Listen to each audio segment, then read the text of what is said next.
A desperate voice pierces the darkness, pleading to be let out. Facing the man, she demands to know why he's doing this to them. But our hero remains silent, his back to her, a dark aura swirling around him. The young woman then reveals that because of him, the child in her arms has stopped breathing on her own. Uncontrollably sobbing, she screams out, asking if he's finally satisfied. He questions her back, saying she should know perfectly well the reason for all this. The regressor continues, mentioning that they're being trapped here, and the other one ending things herself. At that moment, he seizes her chin, asserting that they brought all of this upon themselves. Through her tears, the young woman tries to deny it, insisting they did nothing wrong. He cuts her off, ordering her not to say another word because it was all over. Just like that, everything dissolves and the protagonist's sixth regression finally begins. Even in this new life, he once again failed to stop the apocalypse.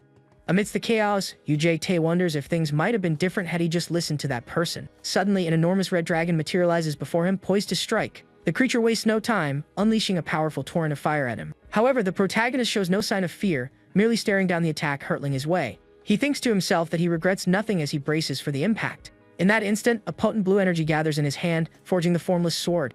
What he came to understand in his sixth life is that failure and experience are everything. With this conviction, he surges forward with his energy sword, determined to rewrite his fate. The blade of energy collides with full force against the mighty dragon. In the blink of an eye, several of these creatures are struck down by the lone man.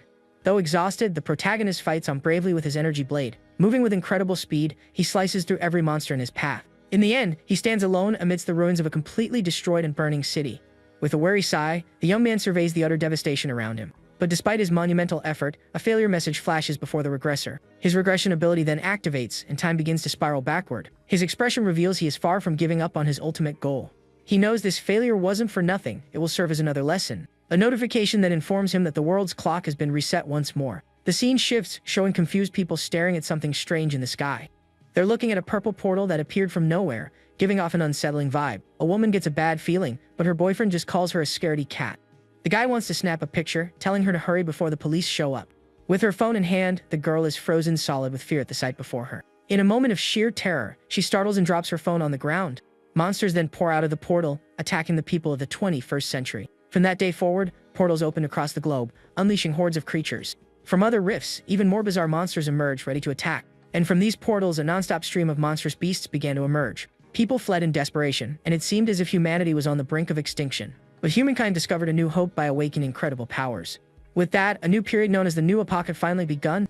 The world then gathered its young hunters on an artificial island for training. This was the Academy City, and the regressor was now living his seventh life. On the street, a man with a metal arm holds a woman hostage, threatening her life. Police officers surround him, demanding he surrender, but the criminal refuses to comply. He declares that since he's done for, everyone else is going down with him. Suddenly, UJ appears behind him, coolly stating, "They told you to surrender." The thug is startled, having not sensed anyone approaching him. Our protagonist stares down the kidnapper with a cold, emotionless gaze. Enraged, the criminal makes a move against the hostage, but it's too late. In the blink of an eye, the officer disarms him, prompting a shocked question from the villain. UJ calmly replies that he's not just some run-of-the-mill cop. "I am Tia Police," he declares before landing a powerful kick on the man. The impact is so immense that the criminal is slammed into the ground, creating a crater. Lying unconscious, the villain is defeated, and the officer reflects on his own strength. He introduces himself as UJ, realizing he forgot to hold back his power. Inside the police station, a news report details the capture of the superhuman trafficker. A colleague sees the report and remarks that the criminal had taken someone hostage.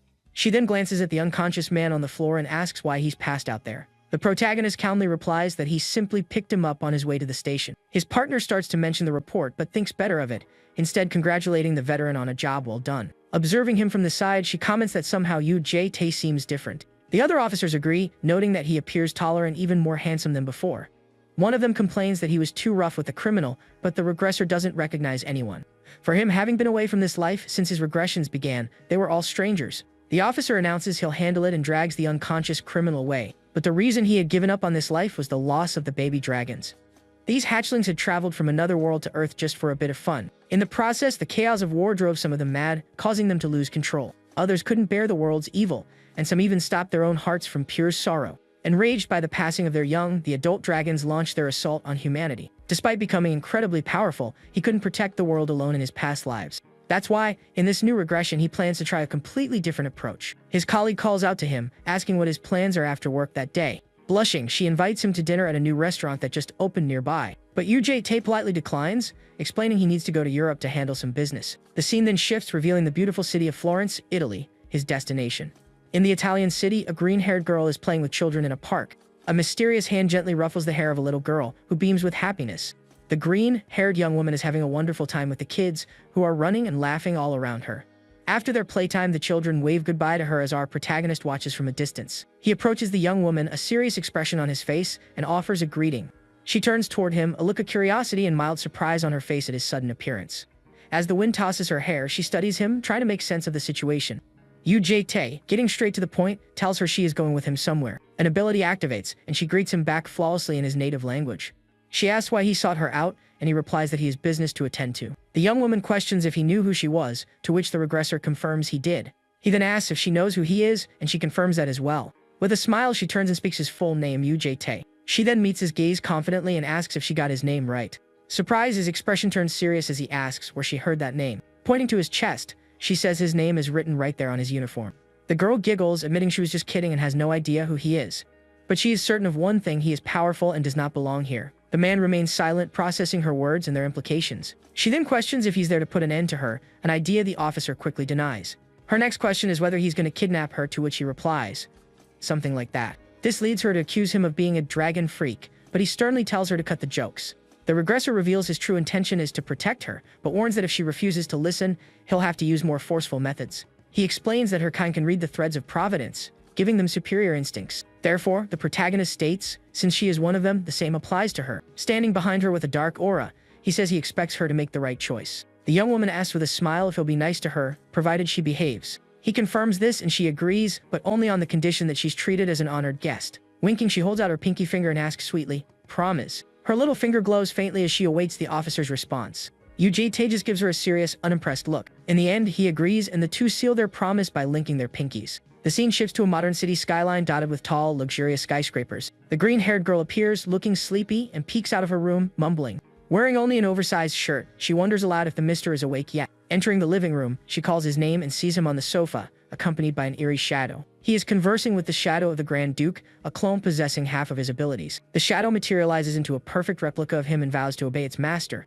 With that, the clone rises and walks slowly toward the young woman, who watches intently. The duplicate greets her, and she notes that he looks exactly like the original. UJ tells her not to worry, explaining the clone will handle his work, then asks if she slept well. She asks if he isn't going to work himself, but he clarifies that the clone is one of his skills, so it's practically the same as him being there. Besides, the regressor adds he needs to stay by her side for protection, which makes the young woman laugh awkwardly. To break the ice, she suggests they get breakfast, but the officer doesn't seem to grasp her hint. She insists, pointing out they need to eat since they skipped dinner last night, but he just says he's fine. The young woman explains it feels a bit strange to eat alone when the host of the house isn't joining her. The protagonist questions this, asking if she always eats and whether dragons can't survive without food. With a smile, she explains it's not about survival. Delicious food brings happiness and energy. Getting excited, she stands up and urges him to go shopping, but UJ again says he's fine and doesn't need to. Undeterred, the girl insists, declaring with a confident look that she will show him the power of breakfast. The scene changes to the storefront of a large supermarket in the city called S-Mart. Outside, people are coming and going, doing their daily shopping as usual. Inside, other shoppers stare at the pair, and a child remarks that the young woman looks like a celebrity. A woman also comments on how handsome the man beside her is, while a friend teases her about it. The two of them walk through the aisles, and the young woman seems delighted by the unexpected trip. He questions the large number of items in their cart, but she explains the kitchen had no ingredients or even dishes. She says they'll need to cook, so they must have the basics, but he cuts her off, stating they'll eat out. Confused, she asks why, and the regressor explains they have to stop somewhere first. He also notes that it's well past breakfast time, and she apologizes, admitting she was having too much fun. As they walk, the man explains that she'll need a few essentials while staying there.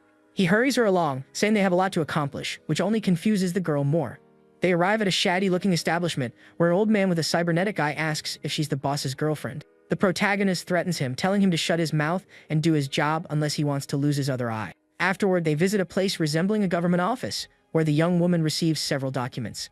With his help, she navigates a holographic interface, looking thrilled by the technology. She's amazed to see she now has her very own identification card under the name U-Bomb. The regressor asks how she managed to live on Earth without an ID, a bank account, or a holographic watch. She explains that her new last name came from him, then asks why her first name is Bomb. He reveals the name is inspired by the 4 seasons, as there are 4 dragons in total. With a radiant smile, the girl says she absolutely loves her new name, U-Bomb. She remarks that spring is the season of life, making it a beautiful name. She then confesses that, to be honest, she hasn't entirely overcome her fear of him. The young woman continues, saying she knows he's a very dangerous and unpredictable person. But I don't think you're a bad person, she adds, prompting him to ask how she can be so sure after just one day. She turns to him and declares that her instincts are the best, as she belongs to the Green Dragon clan. The protagonist simply watches her in silence as flower petals drift down around them. With a gentle smile, she asks if she can observe him a while longer, just to be certain. Flashing a smile he's never seen before, the Green Dragon invites him to dinner, announcing that she'll be cooking. He gazes up at the sky, lost in thought, watching the cherry blossom petals fall slowly around him.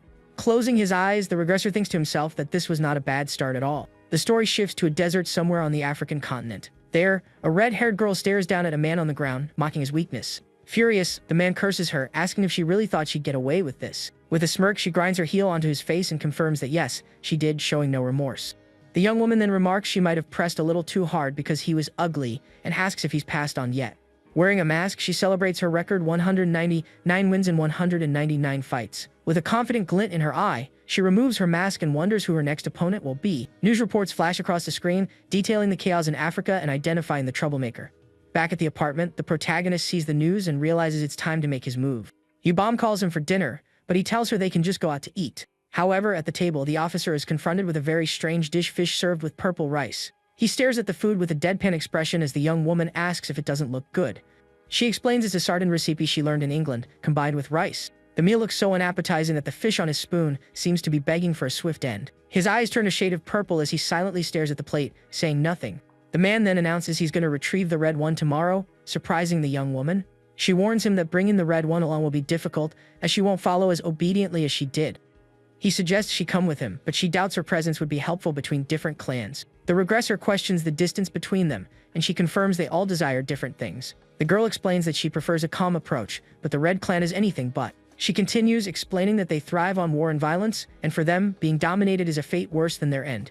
The protagonist agrees but warns that if they don't bring the Red Dragon back soon, the situation will become dangerous. He reveals someone is pursuing her, and if things continue this way, the Red One will certainly be taken out. He insists that if she comes along, they can resolve everything peacefully and without any trouble. Yubom gives him a surprised look and asks why he's making that puppy dog face. She had thought he was the type to handle everything on his own, but the man simply remains quiet. With a smile, the young woman agrees to help, doubting he asks for favors very often. However, she has one condition, and the curious regressor asks what that condition might be.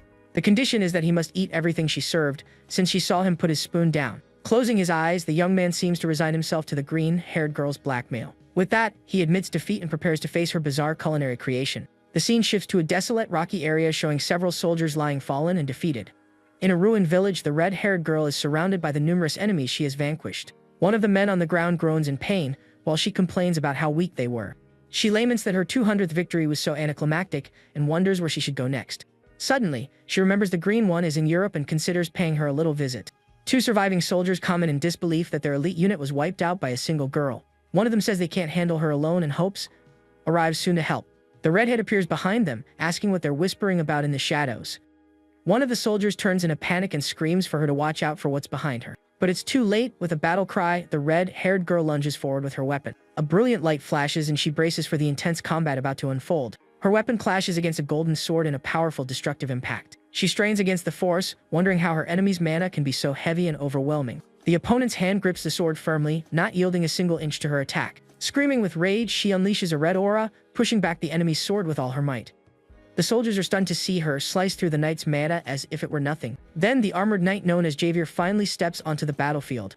Wreathed in flames, he orders his men to retreat immediately with the wounded. His eye glows from beneath his hood as he admits the girl's attack startled him a bit. Now without her mask, the redhead acknowledges that the knight's attack was incredibly strong and dangerous. With a confident smirk, she faces him and asks if he's the final boss around here. He remarks that she's younger than he expected, and she playfully responds to his comment. The young woman claims she wore a mask to avoid distracting others with her stunning beauty. But Javier ignores her, noting that she sensed the power gap yet didn't surrender. She scoffs at the idea of running just because he managed to break one of her weapons. The girl declares she'd rather go down fighting than surrender like a coward. With that, she charges forward enveloped in an intense, powerful red energy. The fight erupts as the two exchange swift and mighty blows without a moment's pause. Seizing a moment of distraction, she finds an opening and lands a cheap shot on the man. The red-haired girl is left utterly shocked by what just happened. Her punch landed dead on, yet the knight didn't even flinch, and she wonders how it's possible. He taunts her, saying she's clearly never fought someone stronger and has only had easy victories. With his eye gleaming in the darkness, the knight admits her talent is indeed impressive. But he warns her that he isn't the type to indulge her childish pranks. With that, Javier strikes with his golden sword, and the young woman screams as she tries to defend herself. He then activates his weapon's power, and the mighty blade of Ra begins to glow intensely. The knight uses ignition ability, preparing to unleash a devastating attack. Desperate, the girl realizes she can't dodge and braces for the impact. A massive beam of light shoots from the sword, heading straight for the redhead. She is sent flying into a wall, groaning in pain from the forceful impact. The man thinks to himself that he'll need to increase his own strength, as she had forced him onto the defensive earlier. Suddenly, he notices something odd and glances to the side, slightly confused. Javier wonders if she escaped, but in reality, the green one has appeared and saved her from the attack. The red one is surprised, and her friend says she heard she was in trouble and rushed to help. While healing her, the young woman warns that if she keeps fighting, she'll definitely be done for. But the redhead refuses to back down, insisting she'll fight to the very end, no matter what. Yubam then reminds her that the moment she's gone, their fun is over too. She explains that her passing isn't just her own to decide and asks if she really wants to spoil the game. With a smile, the green one says she still wants to enjoy Earth and asks for the red one's help. The red-haired girl just stares at her friend in silence, processing her words. She asks if the plan is to escape together, but immediately dismisses it, knowing the knight would catch them. Yubam tells her not to worry, assuring her that the hold man will handle everything without a problem. The young woman reveals she didn't come alone, and at that moment, Ujite appears on the battlefield. With his eye glowing, Javier looks at the newcomer and asks who he is. A blonde girl appears, remarking that she smells the green one's scent, but that it's not her. The protagonist observes the scene with his usual wary expression, saying nothing. The young blonde approaches him and with a smile asks for his name. With a curious glint in her eye, she asks if he's not one of the bad guys here. He turns and replies, "I am her guardian," leaving the girl confused. The regressor faces the knight and formally introduces himself as the redhead's guardian. Javier questions this, pointing out that, judging by her actions, the girl doesn't seem to be in need of protection. The man replies that things are complicated and he can't explain everything right now. He suggests they end things here, but Javier dislikes the idea and becomes irritated. The knight insists the girl has crossed a line, but the protagonist defends her. Javier grows angry and tells him not to play word games. The man asks the knight to let the matter go, but he refuses. Enraged, the knight prepares for battle, his golden sword at the ready. He charges forward, warning that the area is under the jurisdiction of the San. With his sword glowing, he declares his intention to arrest them both as a San investigator. The knight lunges forward with his golden sword, unleashing a powerful and devastating strike. A massive explosion of light and golden energy obliterates everything in the vicinity. Through the settling dust, the knight confidently observes the wreckage from his attack. He remarks that if the man is truly the guardian of that monster girl, an attack like that won't take him down. But suddenly, the protagonist appears behind him and calls him tiresome, leaving the knight stunned. Ujite criticizes him, saying that for someone ranked ETH, he's far too rigid. Startled, the knight wonders how the man could have appeared behind him so quickly. Angrily, he summons the sword of Ra once more, ready to strike again. The sword glows intensely with an overwhelming golden power. Before he can act, the knight is struck by a swift and brutal blow. A dark energy shrouds the reggressor's foot as he kicks him with full force. Ujite grabs him by the neck and, in a cold voice, commands him to listen silently. With a menacing glare, he tells the knight that today is the unluckiest day of his life. The man then begins to tell the knight a new story, a tale about a monster. In this story, due to misfortune, he failed to react to the first blow and lost his arms and eyes.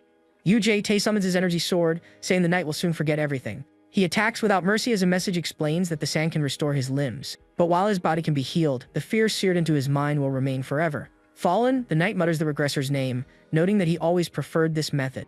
With a thoughtful expression, the protagonist seems to be recalling something from his past. He remembers that even a ferocious dragon was no exception, as the redhead asks what kind of monster he is. The green one clarifies that he isn't a monster but a human, a statement her friend finds hard to believe. The protagonist turns to the red dragon and informs her she will live with him, under his protection. He continues, promising to provide her with freedom and support whenever necessary. The man then walks toward the two girls, his presence imposing and dark. But with a threatening glare, he warns her of the consequences should she ever leave his protection. Yubam hugs her terrified friend, promising to calm her down and explain everything later. In a panic, the red-haired girl screams, asking why he's being so frightening. With a smile, the green one winks at the man as if to say, "I've got this." The regressor simply observes the scene in silence, showing no reaction. He then gives her a new name, Uyorium, and says he will explain everything later on. As they walk away, the green one teases her friend, but the redhead says she's not in the mood for jokes. The officer communicates with his clone, reporting that the mission was a success. The scene shifts to his clone in the Amazon rainforest with a little blonde girl. The clone replies, "Good work," and says he will wrap things up and return soon. Back in the city, he reflects that sending Yubam was the right call for handling the redhead. In the forest, the little girl asks who he was just talking to. He dismisses it as nothing, but she's suspicious. It's then revealed that she is the Gold Dragon. Those of the Gold clan were born to be in the spotlight, and she had lived 3 lives as a star.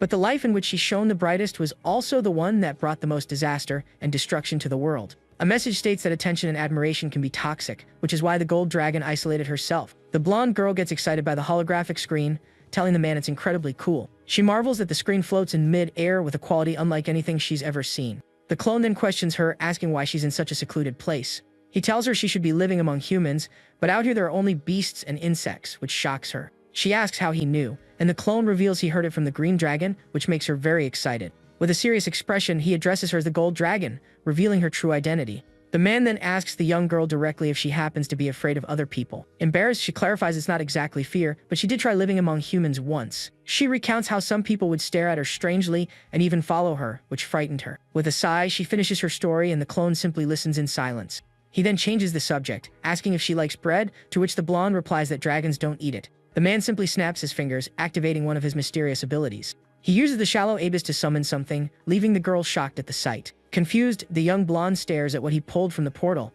not understanding what just happened. Her eyes sparkle. She wonders if what he materialized out of thin air is real bread. Suddenly, a bag filled with all kinds of bread magically appears before her. Awestruck, she asks if the delicious-smelling bread is for her, and the man nods. The girl becomes ecstatic upon seeing donuts, pies, and other sweets in the bag. The clone addresses her as the gold dragon, saying that instead of staying here, she should come with him. He explains that her friends are there, and that she should enjoy the game just like the other dragons. But the blonde hesitates, saying her mother taught her not to follow strangers. At that, the clone turns and offers to buy her macarons as a little bribe. The young dragon is stunned, her eyes shining brightly at the man's proposal. The scene shifts back to the modern city where the protagonist and the other dragons are staying. On the balcony, the red-haired girl gazes at the city with a bored expression. She appears to be in a full mood, brooding over something that is clearly bothering her. The redhead recalls the knight and the man who saved her from that dangerous fight. Angrily, she mutters to herself, seemingly unable to accept her earlier defeat. From inside the apartment, the green one watches her friend on the balcony with a worried look. She calls out to the red one, apparently wanting to talk about what's on her mind. Suddenly, the green-haired girl hears a noise, and her eyes widen in surprise. The protagonist arrives with the gold dragon, who insists she didn't follow him just for the tasty bread. She then bites into a macaron with an expression of pure bliss on her face. As she eats the sweet treat, the girl is in ecstasy, clearly savoring the flavor. She exclaims that the macaron is crispy on the outside, moist on the inside, and tastes like heaven. The green one welcomes the Mr. home, while the blonde continues to eat happily beside her. With a smile, the gold dragon turns and enthusiastically greets her green-haired friend. The green one smiles back, saying it's been too long and that she's grown more beautiful. With that, the two embrace, and the blonde says she missed her old friend dearly. Excitedly, the blonde asks if her friend lives alone with the Mr., but the green one clarifies that the red one is there too. With that, the clone bids farewell to his master, and the original dismisses him, saying he'll be summoned again soon. From the balcony, the red-haired girl watches the scene unfold with an unfriendly expression. The protagonist just observes the situation in silence, holding the bag of pastries he brought. With a click of her tongue, the redhead makes her displeasure with the newcomers perfectly clear. But the gold one pays her no mind and waves with a radiant smile to her friend, the red one. The young blonde asks if she's alright, and the green one complains about the smell of her friend's cigarette. Irritated, the red one shoves a pastry into the gold one's mouth to shut her up. Angrily, she threatens the girl and tells her to stop being so annoying, which frightens the green one. In the living room, the man sits across from the three of them and asks for each of their ages. The green one replies that she's 20, while the gold one says with a smile that she's only 10. Lazily, the red one reveals that Summer, referring to herself, is 15 years old. The blonde proudly states that dragons mature quickly and she doesn't need to be treated like a child. She then asks about the nickname, Summer, and the redhead says she has no clue where it came from. Yubam explains that the Mr. named her Spring, which surprises the gold one. She questions him, as they aren't supposed to receive names before their coming-of-age ceremony. The blonde then deduces her name must be Auden, and the man studies her for a moment. The regressor surprises her by revealing that the pup that is yet to be born will be Winter. Shocked, she asks if he knew about the blue one's egg, and her necklace begins to glow. He replies that she doesn't need to concern herself with how he knows so much about dragons. The protagonist announces that since they're all gathered, he's going to make one thing very clear. He explains they are free to enjoy their game, but must not stray outside the fence, leaving the blonde confused. He states that the game will be managed by him, prompting the redhead to complain that he sounds like a communist. In their cute forms, the three fall silent, and the red one asks if he has a problem with that. The redhead says she understands and asks if they can play nearby, and then the three of them stand up. With a smile, the green one tells the girls it's time to go out, as they need to get IDs and do some shopping. The gold one is excited, but the red one points out they have no money and suggests picking a fight somewhere. The man tosses his wallet to the green one, telling them not to worry and to just have fun. The green-haired girl thanks him and asks if there's any sort of spending limit for them. With an indifferent glance, he turns and replies that they can spend whatever they want. Subsequently, numerous spending notifications flood the man's watch, quickly exceeding the limit. Back at the apartment, the girls admire their purchases while the protagonist looks on. The green one approaches him and hands back the wallet, looking a bit embarrassed. She apologizes, explaining she wanted to buy him some clothes too, but the card was maxed out. Just then, the gold one calls out to him and, with a smile, asks the mister to look at her. She shows off her new outfit and mentions she also bought a video game console just like his. He tells her the clothes suit her well, and she thanks him, overjoyed by the compliment. Off to the side, the red-haired girl watches the scene silently with a serious expression. She then announces she also bought something, and the gold one gets excited to see what it is.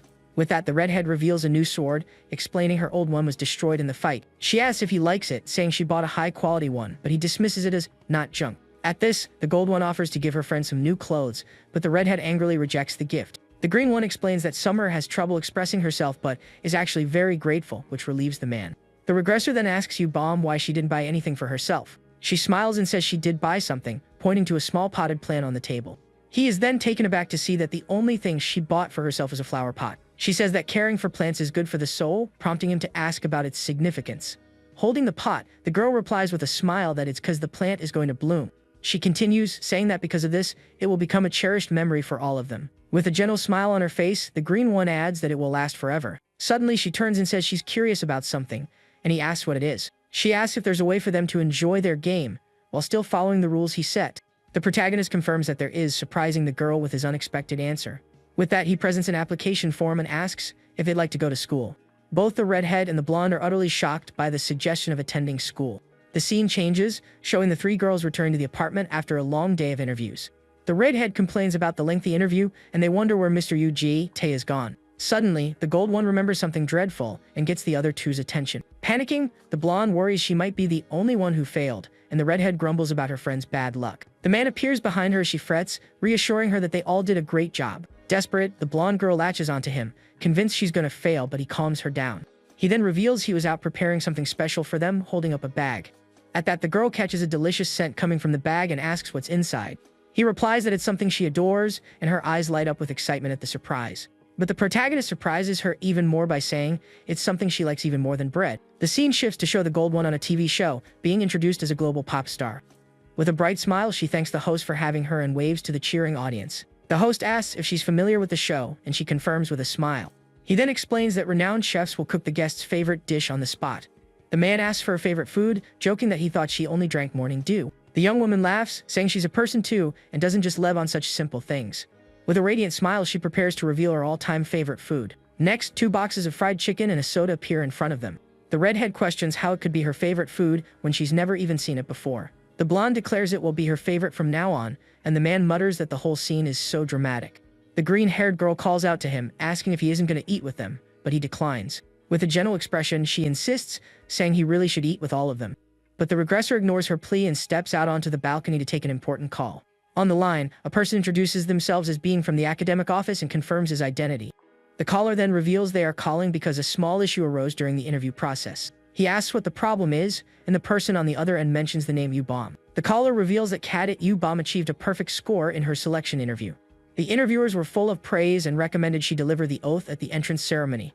The problem, however, is that the girl declined the offer while eating chicken with her friend. The man refuses to even consider persuading her, stating that her wishes are his wishes. With that, he ends the call, just as the red-haired girl appears behind him on the balcony. She asks about the call, and the regressor corrects her, telling her to call her friend Bomb. The redhead thinks the name is cheesy and asks if he's trying to play house, but he just questions her back. Cigarette in hand, the young woman remains silent for a moment, studying the man. She finally asks why he's sending all of them to school. Tae replies it so they can do whatever they want, but the redhead retorts that she just wants to fight. She asks if there are strong people there, and he confirms there are, but reminds her that she's still a kid. Her red eyes gleam with a fierce determination and a burning desire to fight everyone. With a swift motion, the girl extinguishes her cigarette on the balcony railing. Without missing a beat, the young woman challenges him to a serious fight just once. She wants to know just how powerful he really is and demands he show her his true strength. The protagonist simply gives her his usual tired, unimpressed look. He ignores her, telling her to go inside and eat some chicken, which infuriates the girl. Angrily, the redhead flips him off and mutters a string of insults. The blonde tries to offer her some chicken, but her friend screams that she's not eating anything and has a meltdown. In a rage, she bites down hard on a piece of chicken and tells her friends to eat the stupid thing. But suddenly, her eyes widen in shock at the food's unexpected flavor. Gazing up at the starry sky, the redhead admits that the chicken tastes absolutely insane. The scene changes, introducing us to the Lair, an educational institution situated on a floating island. This is an academy for superhumans, designed to train children blessed with special abilities. However, the cadets educated here are predominantly the children of wealthy and prestigious families. As a result, the school faces heavy criticism for fostering a world exclusive to the privileged. Back in the present, the gold one exclaims that the lair is an amazing school that only the rich can attend. The green one speculates that maybe Mr. Yu Te is a wealthy heir, which would explain his lavish spending. The blonde celebrates the fact that they all passed, adding that she's happy because the uniform is really pretty. She then realizes that Summer and Mr. Yu Te aren't with them at the moment. The green one explains that her friend went to the Blue Dragon Academy for a practical exam. At the lair, guardians are required to accompany the future superhumans to keep them in check. She also reveals that Summer's evaluation involves a combat test between the cadets. Excited, the gold one declares that if something like that is happening, they should definitely go watch. But her friend brings her back down, saying they weren't allowed to spectate the fight. The green one explains they were told it would be too chaotic if all of them went to the venue together. As they walk, other students murmur about the new girls and their stunning beauty. The scene then shifts, taking us to the Changqian Hall of the Blue Dragon Academy. Inside, two men are engaged in an intense duel, their staffs clashing in fierce combat. The fight between the cadets rages on until one is defeated by a powerful strike from a staff. The venue is enormous, with several other matches happening simultaneously in different arenas. In the audience, anxious guardians watch on, one of them yelling at his cadet to fight properly. A gray-haired man urges for calm, noting that their shouting could make the cadets even more nervous. He then approaches the protagonist and the other guardians to introduce himself. The man introduces himself as Wei Yaon, the head professor of the Blue Dragon Academy. With a confident smile, he says he eagerly looks forward to working with the guardians. The others respond enthusiastically, but our protagonist remains silent, merely observing. On the side, others whisper that the professor is a wealthy war hero with a great personality. Suddenly, a voice announces the next match, calling for numbers 124 and 7. The redhead steps into the arena, warning that if the fight is boring, her opponent will regret it. Across from her, a blonde girl returns her stare with a serious and determined expression. With a smirk, the red-haired girl says she's just planning on running away from home after her victory. In the stands, students begin placing their bets on the match between the two girls. One of them asks his friend who he's betting on, and he replies that the redhead is his type. The other calls him an idiot, and he quickly corrects himself, saying that obviously the winner will be Sophia. He explains that even before becoming a cadet, the blonde was already part of an organization. That organization is the REL, a Russian special forces unit that played a key role in the Great War. It's infamous for its brutal training methods which border on physical torture. A man shouts at the girl, reminding her that the higher-ups have great expectations for her. Sophia's guardian desperately yells for her to win the fight, leaving the girl mortified by the scene. The redhead seizes the opportunity to taunt her, remarking that her daddy seems very worried about his little girl. She then suggests the blonde should just give up and run to her father's arms, calling her daddy's little girl. The red-haired girl doesn't appreciate the taunt and tells her opponent to watch her mouth. With a dark aura, the redhead warns that if she keeps talking like that, she will definitely be done for. A chilling smile spreads across her face as she dares her to try and do something about it. The students comment on the blonde's ferocity, but admit the redhead doesn't look like an easy opponent either. From his seat, the protagonist watches as the announcer instructs the two to take their positions. The young blonde wastes no time, snapping into a combat stance, ready for battle. On the other side, the red-haired girl faces her with a confident and fearless smile. A red button is pressed, and the highly anticipated fight between the two finally begins. The blonde lunges forward with a swift and powerful punch aimed at her opponent's face. In a blur of motion, the two exchange a flurry of blows without a moment's pause. But the redhead catches her punch, complimenting the blonde girl on her speed. She immediately retaliates with her staff, but her opponent narrowly dodges the blow. The attack grazes the young woman's face as she ducks away with incredible agility. Capitalizing on the opening, the blonde counters with a powerful and precise spinning kick. The kick tears a part of the redhead's uniform, and she complains that the outfit was brand new and expensive. The red-haired girl is knocked off balance by the blow, and the blonde moves into attack again. With that, the two face off once more, ready to continue their intense battle in the arena. The blonde lunges with a powerful punch, but the redhead dodges the attack with ease. The two continue their exchange of blows, with the redhead using her staff to defend herself. The red-haired girl dodges another attack and prepares for a counter. She kicks off the arena cage to gain momentum and launches herself toward her opponent. With an impressive leap, both fighters prepare for their next mid-air clash. The redhead attacks with her staff, a savage grin on her face during the battle. But the blonde manages to block the attack, crossing her arms in a defensive stance. A bluish energy envelopes her arms as she successfully intercepts the blow. Angrily, the blonde girl grits her teeth, glaring at her opponent with determination. Across from her, the redhead just gives a confident smirk, a victorious look in her eyes. With a swift movement, the young blonde manages to break free from the red-haired girl's attack. She then attempts to land a punch, but the redhead dodges and the fight continues. The red-haired girl taunts her, asking if she seems any easier to defeat now. With a menacing smile, she remarks that now that she's just toying with her, the blonde seems much weaker. Without wasting a moment, the redhead lands a powerful punch squarely on the blonde girl's face. The impact is so strong that the young woman is sent sprawling onto the arena floor. With blood trickling from her mouth, the blonde girl struggles to get up, clearly injured. The redhead seizes the opportunity, preparing to end the fight with another strike. Staff in hand, she looks down at her with a smile and a look of triumph on her face. The announcer declares the end of the match and the victory for number 124, the redhead. The blonde girl is left completely shocked and in disbelief after the humiliating defeat. The redhead calls her trash, remarking that they gathered the world's so-called elites for nothing. The students are stunned to see Sophia defeated so easily. One of them notes that the redhead barely has a scratch on her and was just playing around the entire time. Other students begin to taunt the blonde girl, calling her trash for losing. As a medic tends to her, her guardian overhears others saying she only got her spot because she's pretty. Angrily, the blonde girl listens to all the malicious comments in silence, her head bowed low. The medic finishes the first aid, and the guardian thanks her with a trembling voice. But the young woman gets to her feet, declaring it's not over yet because she's still able to fight. She looks at her guardian and insists the match isn't finished and that she can continue. With a sigh, the man comforts her, saying she already did her absolute best in the fight. He tells her that her current strength isn't enough to beat the redhead, but that he isn't disappointed. The guardian consoles her, saying that this loss might actually be a blessing in disguise for her. With a smile, he explains that the experience of defeat is what makes a person even stronger. He says he will handle the report for his superiors, but the medic interrupts him. The blonde girl rises, a knife now in her hand, insisting she hasn't given up the fight. A blue aura envelopes her hand as she prepares to attack with renewed energy. She screams at the redhead that the fight isn't over and asks where she thinks she's going. In a flash, the blonde charges forward with incredible speed toward her opponent. The two prepare for another direct clash, their auras flaring brightly. From the audience, the protagonist watches the scene with a cold, emotionless expression. Angrily, the redhead curses her opponent and readies herself for the next round. The blonde girl screams and lunges with all her might, ready to end the fight once and for all. In the stands, the students are completely shocked by the battle's intensity. The professors and guardians also watch the scene unfold with expressions of surprise and fear. Tay remains calm and indifferent, as if the fight were nothing out of the ordinary for him. With a blue aura, the two collide in a powerful, energy-filled strike. The impact is so strong that both are thrown back across the battle arena. Lying on the ground, the redhead clutches her bloody knife and glares at her opponent with rage. With a smirk, she asks if the girl is trying to start a real fight now. But suddenly, the redhead notices something is off, and her expression changes in an instant. The blonde charges forward with a blue aura, yelling that she's going to finish her for good. With a powerful kick, she tries to strike the red-haired girl but misses. The redhead manages to grab her by the hair, stopping her surprise attack in its tracks. Wincing in pain, the young blonde grits her teeth and glares at her opponent with fury. With a red aura flaring, the red-haired girl declares that the fight is over for her. She then delivers a devastating punch right to the blonde girl's face with all her strength. Her eyes glow with an intense red energy as she lands the final blow. The students are horrified by the scene, and one of them suggests they need to stop the fight. The redhead throws the blonde to the ground and then takes down several other students who try to intervene. The blonde girl collapses to the floor, completely defeated and unconscious after the assault.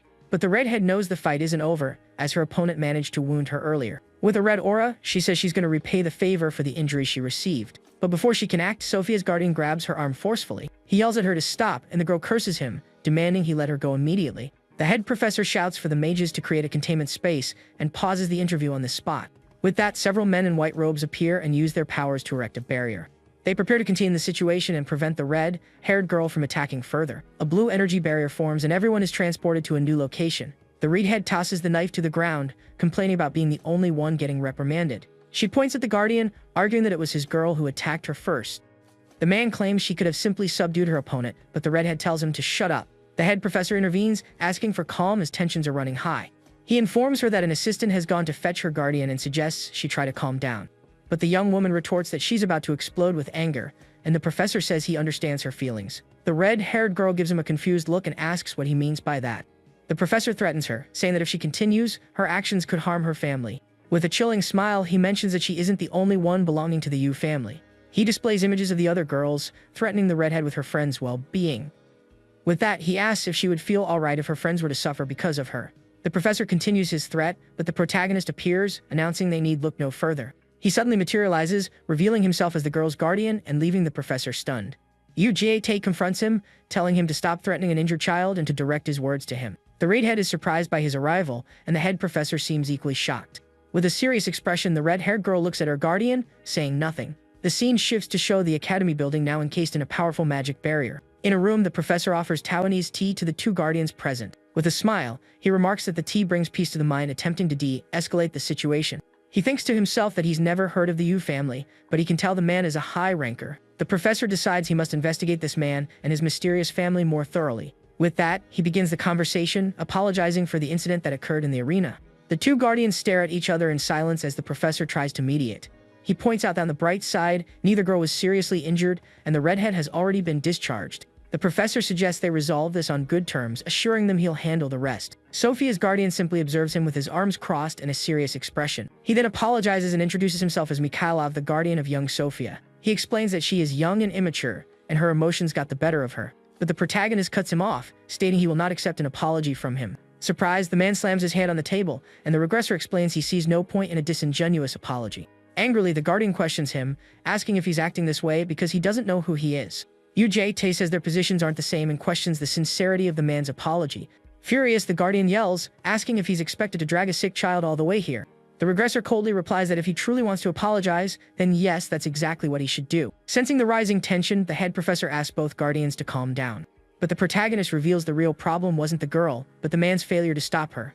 Irritated, the other guardian shouts back, defending himself by saying the situation was too sudden. UJT looks at him with contempt and calls it a pathetic excuse. He continues asking if the other man has no shame, using a child to cover for his own incompetence. At that, Mikhailov grabs him by the collar, warning that his patience has a limit. Enveloped in a blue aura, he asks if the man wants to make an enemy of the Ryle. He then scoffs, saying the Yu family is a name he's never even heard of. Suddenly, the Russian guardian's eyes widen in complete shock. The regressor is now holding his knife, remarking that its inner blade is sharp and could have been dangerous. He points to the loose sheath, explaining that's how the girl got the knife, which stuns the man. With a dark gaze, the protagonist simply looks at him and speaks his name, Mikhailov. In a vision, he appears behind the guardian, advising him to stick to crowded streets from now on. Face beaded with sweat, the Russian guardian glares at him with a mix of pure fear and rage. The protagonist then stands, announcing that since their conversation is over, he'll be leaving. As the regressor walks away, the other man remains silent, utterly defeated. A chilling smile plays on the head professor's face, as if he found the whole ordeal highly amusing. The protagonist simply turns and begins to walk out of the meeting room. Outside, the red-haired girl is waiting for him with a serious expression. He asks how she's doing, and she replies it was just a scratch, as her clan is resilient. With a bandage on her cheek, the redhead stays quiet, seeming to ponder the situation. She then looks at him and asks if he also thinks she was in the wrong during the fight. The young woman turns away, wondering if this whole mess was her fault in the end. Angrily, she says it feels unfair but questions if perhaps she should have acted more maturely. But the man surprises her by saying she did well, leaving the girl confused by his response. With a cold look, he advises that next time she should handle her opponent without any witnesses. The regressor then turns and continues walking, leaving the young woman behind to process his words. A smile spreads across the red-haired girl's face. She seems to have really liked his advice. Running to catch up, she tells him not to regret it later, and he confirms that he won't. The officer then tells the redhead to pack her things, and she asks where they are going. He reveals they'll be moving to the lair, and she asks if he means the dormitories. The girl leans in close, a curious expression on her face, trying to understand what's happening. Suddenly, the head professor appears with a smile, asking for a moment of the guardian's time. The man says their discussion is over, but the professor insists it's about the cadet. The redhead groans that she doesn't want another lecture, but the professor says he has a great offer for her.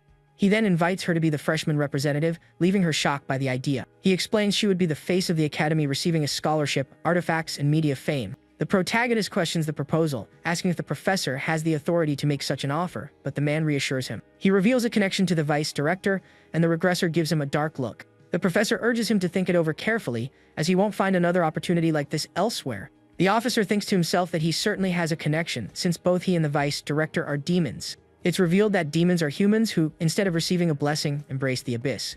They crave blind rage, the annihilation of humans, and pure unadulterated destruction. Because of these demons, the world faced a grave threat, and the man lost precious things. That's why, when the professor first appeared before him, he was filled with an immense hatred.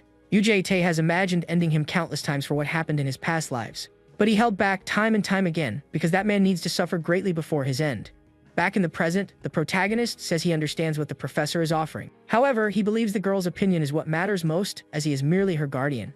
The professor agrees, saying that ultimately, the choice rests with the cadet, and he won't interfere. He then turns to the redhead, saying many things are about to change and he wants her to lead an event.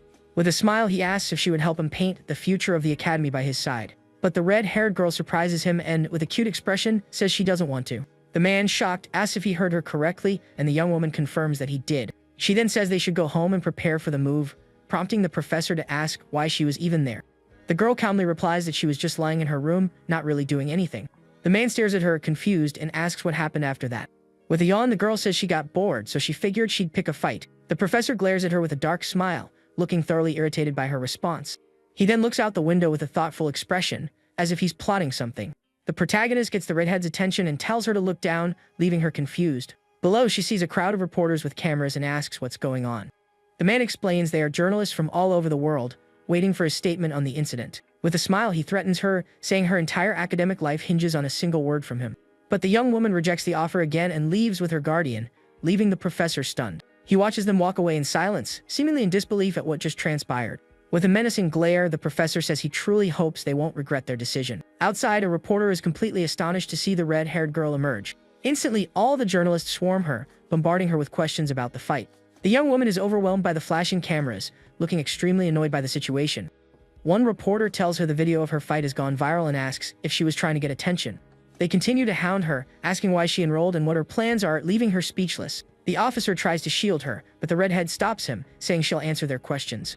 She then grabs a reporter's microphone and asks if they really want to know what she's going to do. With a wicked smile, the red-haired girl gives a very direct and shocking response. The scene then changes, showing a beautiful view of the futuristic city that houses the academy. Next, we see the luxurious dormitory within the lair, where the students will now be living. Upon arriving at the dorm, the gold one is completely mesmerized by their new home.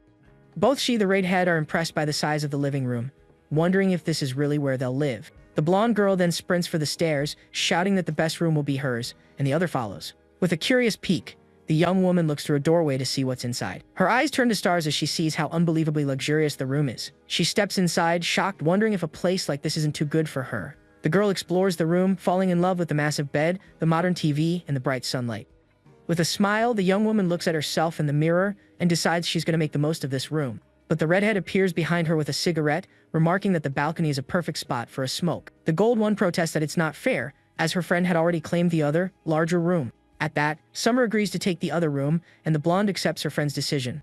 Elsewhere, the green one is carefully and lovingly misting a large blue egg with water. She sits on a cushion, continuing to tend to the egg with a serene look on her face.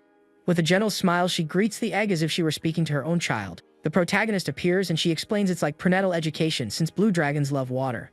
It's revealed that when the egg is close to hatching, the polymorph enchantment will automatically dissolve.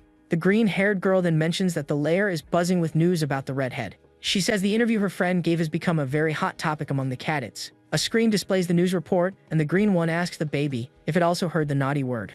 The redhead lounges on the sofa while the gold one asks what the word she used actually means. Lying back, the redhead asks if the blonde really wants to know what it means. With a mischievous grin, she says of course she knows and offers to give her friend a little lesson. The gold one panics and refuses the lesson, saying her mother taught her not to be overly curious. But Summer teases her and, with a scary expression, says her friend has no right to refuse. With that, the redhead begins her explanation, leaving the blonde girl utterly terrified. Desperate, the gold one screams and begs her friend to stop, promising she'll listen to everything. She then cries out for help, calling for the mister, while the green one and he simply watch the scene unfold. The scene then shifts to a beautiful, sunny day with birds chirping in the trees. In her room, the red-haired girl sleeps soundly in her bed, enjoying the peaceful morning. Sunlight streams on her face, and she appears to be in a deep, relaxing sleep.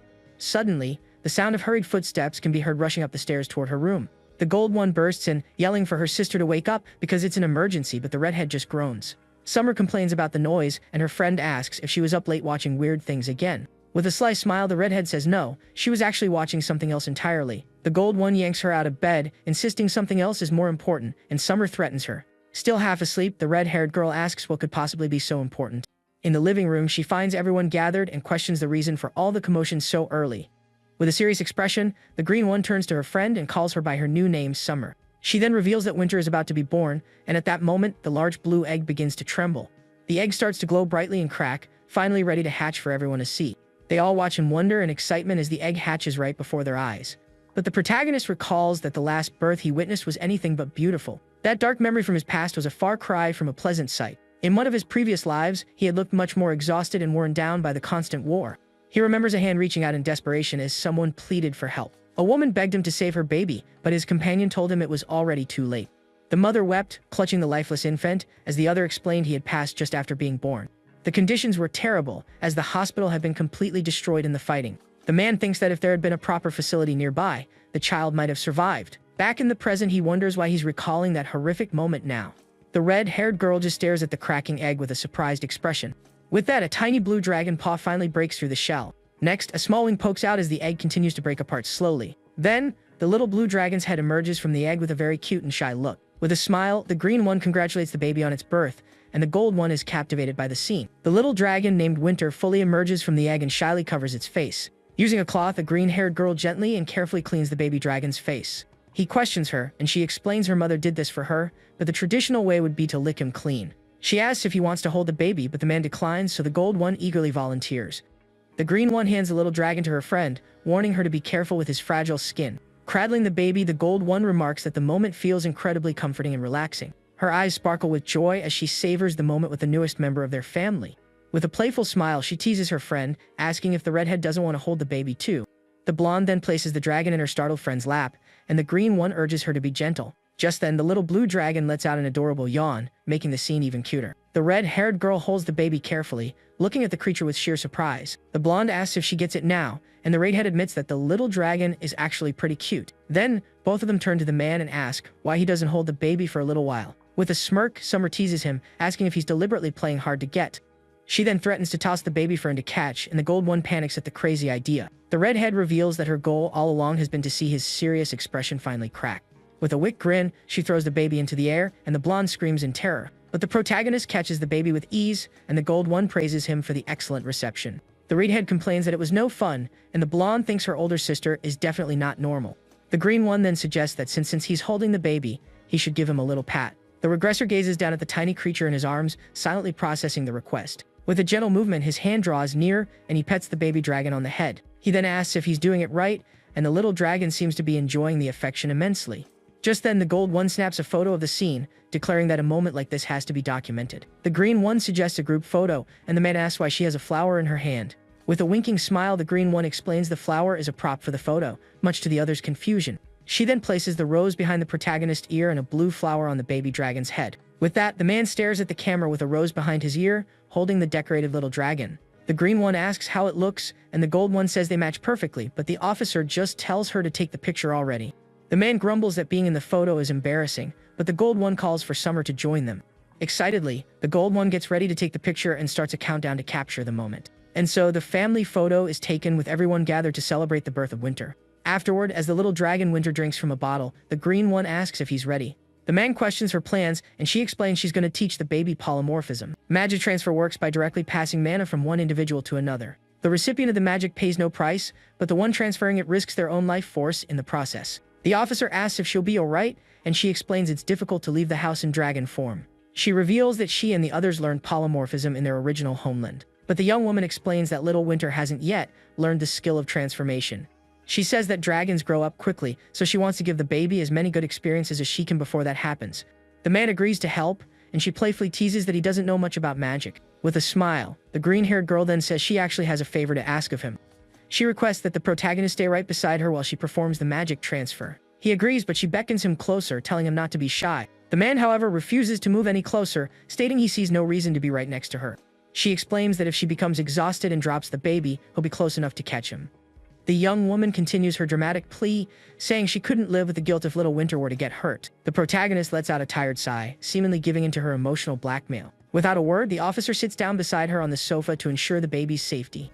With a blush on her cheeks, the green-haired girl gets flustered by his proximity and says it's difficult. He questions her, and she quickly clarifies that she meant the sofa is a bit hard and uncomfortable. The man finds this odd, as the material is top quality, and the young woman looks very nervous with her excuse. She then closes her eyes and begins the magic transfer, a green aura enveloping her. The scene shifts, and several days pass in the luxurious and modern dormitory of the Lair Academy. Exhausted, the green-haired girl collapses onto the sofa, announcing the long process is finally complete. He praises her for a job well done, and she thanks him for his help during the magic transfer. Drained, the young woman says she's gonna rest, reminding him to burp Winter after his feeding. But as she tries to stand, she stumbles and nearly falls, overcome by extreme fatigue. With wide eyes, the girl loses her balance, realizing she's about to pass out. Before she can hit the floor, the protagonist catches her in his arms with a swift movement. Holding the young woman, the man says he'll carry her to her room so she can rest. Surprised and blushing, the green-haired girl looks up at her guardian without saying a word. He then lifts her like a princess, and she jokes that the situation is a little embarrassing. She asks if she's heavy, and he replies that she's light as he carries her to her room. Finally, the young woman is sleeping peacefully in her bed after a tremendous effort. The protagonist watches the girl sleeping and carefully closes the bedroom door. He then walks down the hallway, apparently heading somewhere important. Suddenly, a powerful blue energy flares up, catching the attention of the man as he passes by. Startled, he quickly turns to see what's happening and where the light came from. With wide eyes, he wonders if the polymorphism process could have finished so quickly. The blue energy swirls around the room, and then a new figure appears seated on the living room sofa. The man approaches and sees a little blue-haired girl staring at him with a shy expression. The newly transformed young girl seems a bit frightened by her new form. In her human shape, the little blue dragon shrinks back on the sofa with a cute and curious look. The regressor is left completely speechless by the scene, his reaction one of pure astonishment. With a bead of sweat on his brow, he looks at the little girl and can only manage a timid "king." The scene then shifts to the district police station where his clone is working. His colleagues are commenting that he caught criminals the investigation team couldn't track down for months. One of them approaches with a credit card, inviting him out for a meal as a reward for his hard work. But a female colleague teases him, pointing out he's using the company card, and he deflects the comment. The man says he has something to do and leaves, surprising the others with his abrupt departure. His colleagues complain that he's been acting suspiciously and ask if he's gotten a girlfriend. With a distant look, the man denies the accusation, saying it's nothing like what they're thinking. He then says his goodbyes and leaves as his colleagues shout after him, asking if he hates them. The scene closes with a beautiful view of the city, its green trees and modern buildings. On the street, a black-haired woman is talking with a friend on her holographic communicator. She's telling her friend how she told some guy to stop contacting her like a loser. But it's revealed that the one working in the officer's place is his clone, the shadow of the Archduke. This was an ability of the Archduke from the demonic realm, used to influence various duchies. But after the protagonist defeated him, the ability became his own. The scene changes to show a black-haired woman walking through the city with a serious expression. She then spots the man she's been looking for, sitting alone on a park bench. With that, she approaches him and greets him very formally, addressing him as "my sovereign." With wide eyes, the woman seems taken aback by the way the man has addressed her. Sitting on the bench, the officer is holding little Winter and asks what the formal address means. He explains he's just returning from the salon, and the woman realizes the child has undergone polymorphism. An elderly couple walks by, commenting on what a lovely couple the two of them make. Flustered, the agent offers to hold the child for him if she's being a bother. But the little blue dragon glares at her with a look of suspicion and a hint of anger. The woman is left completely stunned and speechless by the little girl's intimidating stare. He says it's fine because the child can walk, and she then sits down next to him. She questions him, asking why the other girls aren't with him at the moment. The man reveals that U-Bomb is unwell due to the side effects of the magic transfer. He adds that it's still a bit difficult to manage the other two girls right now. The agent understands and, with a serious look, asks what he wanted to discuss with her. He pretends not to know what she's talking about, then chides her for playing dumb. With an awkward expression, the agent seems to be processing her master's words. She then clarifies that it's not a complaint, but a question regarding the mission she was given. The agent explains that of all who have commanded her before, none have ever desired a normal, peaceful life. They used her for more significant tasks, like eliminating those who needed to be dealt with, or they would dispatch her to places where a show of power and influence was required. But since the sovereign of this regression only wants a normal life, she can't understand his motives. He tells her it's natural for her to think that way, as she is, after all, her own person. The man reassures her that there will be work for her soon, and until then, she should focus on her current job. He also mentions that her team was disappointed and suggests she go out for a drink with them. Furthermore, he informs her that she will have to say goodbye to them soon, and she looks at him in silence. The agent understands the message and bids him a formal farewell as she departs. The protagonist simply watches her leave with his usual wary expression, saying nothing. With a serious look, he turns to little Winter and asks if she wanted that very badly. Nearby, a mother tells her daughter she would have bought the gift sooner if she had known how much she wanted it. The little girl hugs her new panda teddy bear with immense happiness and gratitude. With sparkling eyes, little Winter watches the scene with an expression of pure admiration. The regressor notices the little girl's gaze and, in a calm voice, asks if she wants a doll. Using his ability, he summons something from the shallowest part of the abyss for the girl.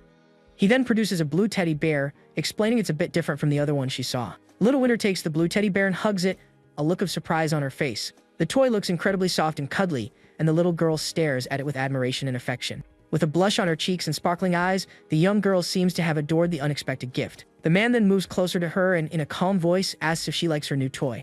But suddenly, the little girl drops the teddy bear on the ground, leaving the officer confused.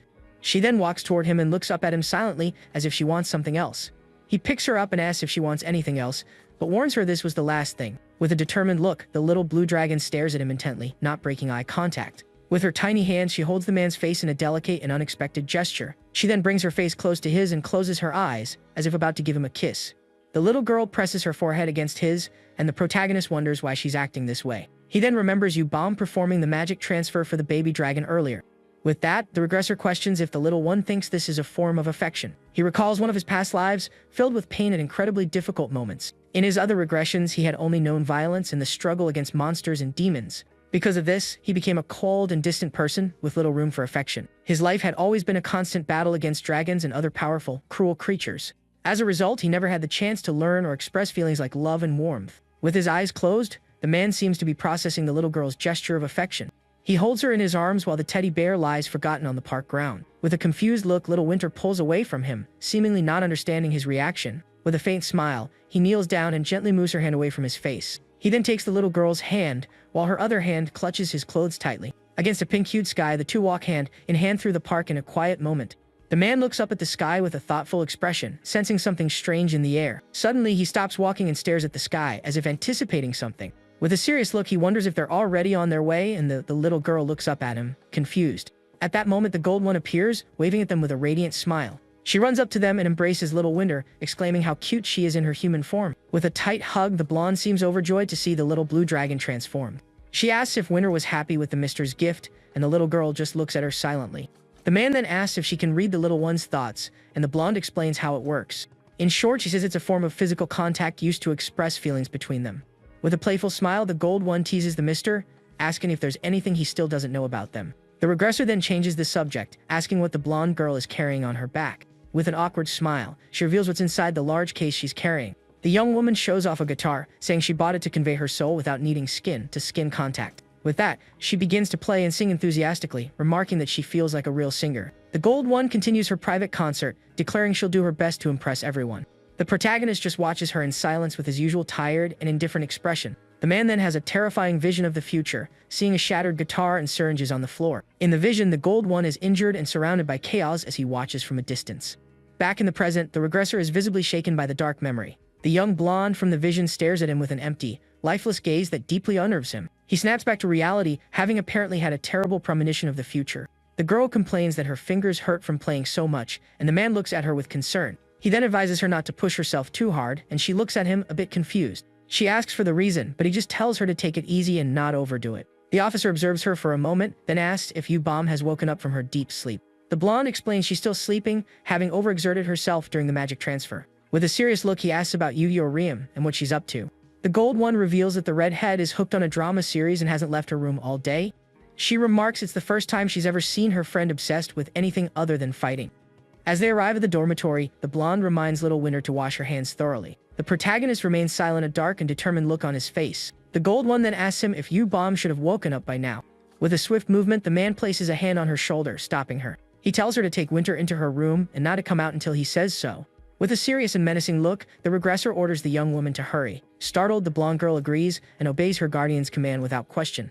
The gold one picks up Winter, telling her it's time to read a story with her big sister. With a grave expression, the protagonist watches the two of them enter the room in silence. He stands still for a moment, a dark look on his face. With that, the man approaches U-Bomb's door and grips the handle. He then slowly opens the door and steps inside to check on the girl. But upon entering the room, the regressor is struck silent by what he finds. He sees several armored guardians lying defeated on the floor, with one still standing. The armored guardian confronts the man, demanding to know who left the green dragon in such a state. With his eye glowing, he directly asks if the officer was the one responsible. It's revealed that dragons use magical collars on humans to turn them into their guardians. Through this, they become knights and slaves, bound to protect the dragon's nests. The strongest among them serve as bodyguards for the hatchlings when they venture out to play. Inside the room, the guardians watch over the green-haired girl sleeping in her bed. The protagonist wonders if the guardian has placed a sleeping spell on U-Bomb. Angrily, the armored knight steps forward, preparing to attack the man. He shouts, demanding an answer, asking again if it was the regressor who harmed the green one. The officer says he should introduce himself first, but the guardian scoffs, thinking he doesn't understand. With a dark aura, the knight declares that asking questions is a privilege reserved for the strong. The man notices that the guardian has cast a high-level barrier spell in the room. With a serious look, the protagonist faces the knight and says he will give him one last warning. The knight demands to know what he did to the green one, and tells the human to answer immediately. But the protagonist calmly replies that a blue dragon was just born here. He explains that the green one overexerted herself teaching polymorphism, which is why she collapsed. At this, the armored guardian stares at him and asks who he truly is. The man introduces himself as their guardian, but the knight finds the introduction absurd. UJT says he knows what he's protecting, which is why he's curious about the situation. He questions why they arrived so early, and the knight is shocked by the question. The guardian remarks that for a human, he knows far too much, and then draws his shadowy sword. He reveals they are the children's guardians, but that the man does not seem to have good intentions. The regressor then suggests they resolve this with a good, old-fashioned conversation. But the knight tells him not to worry and lunges forward at full speed.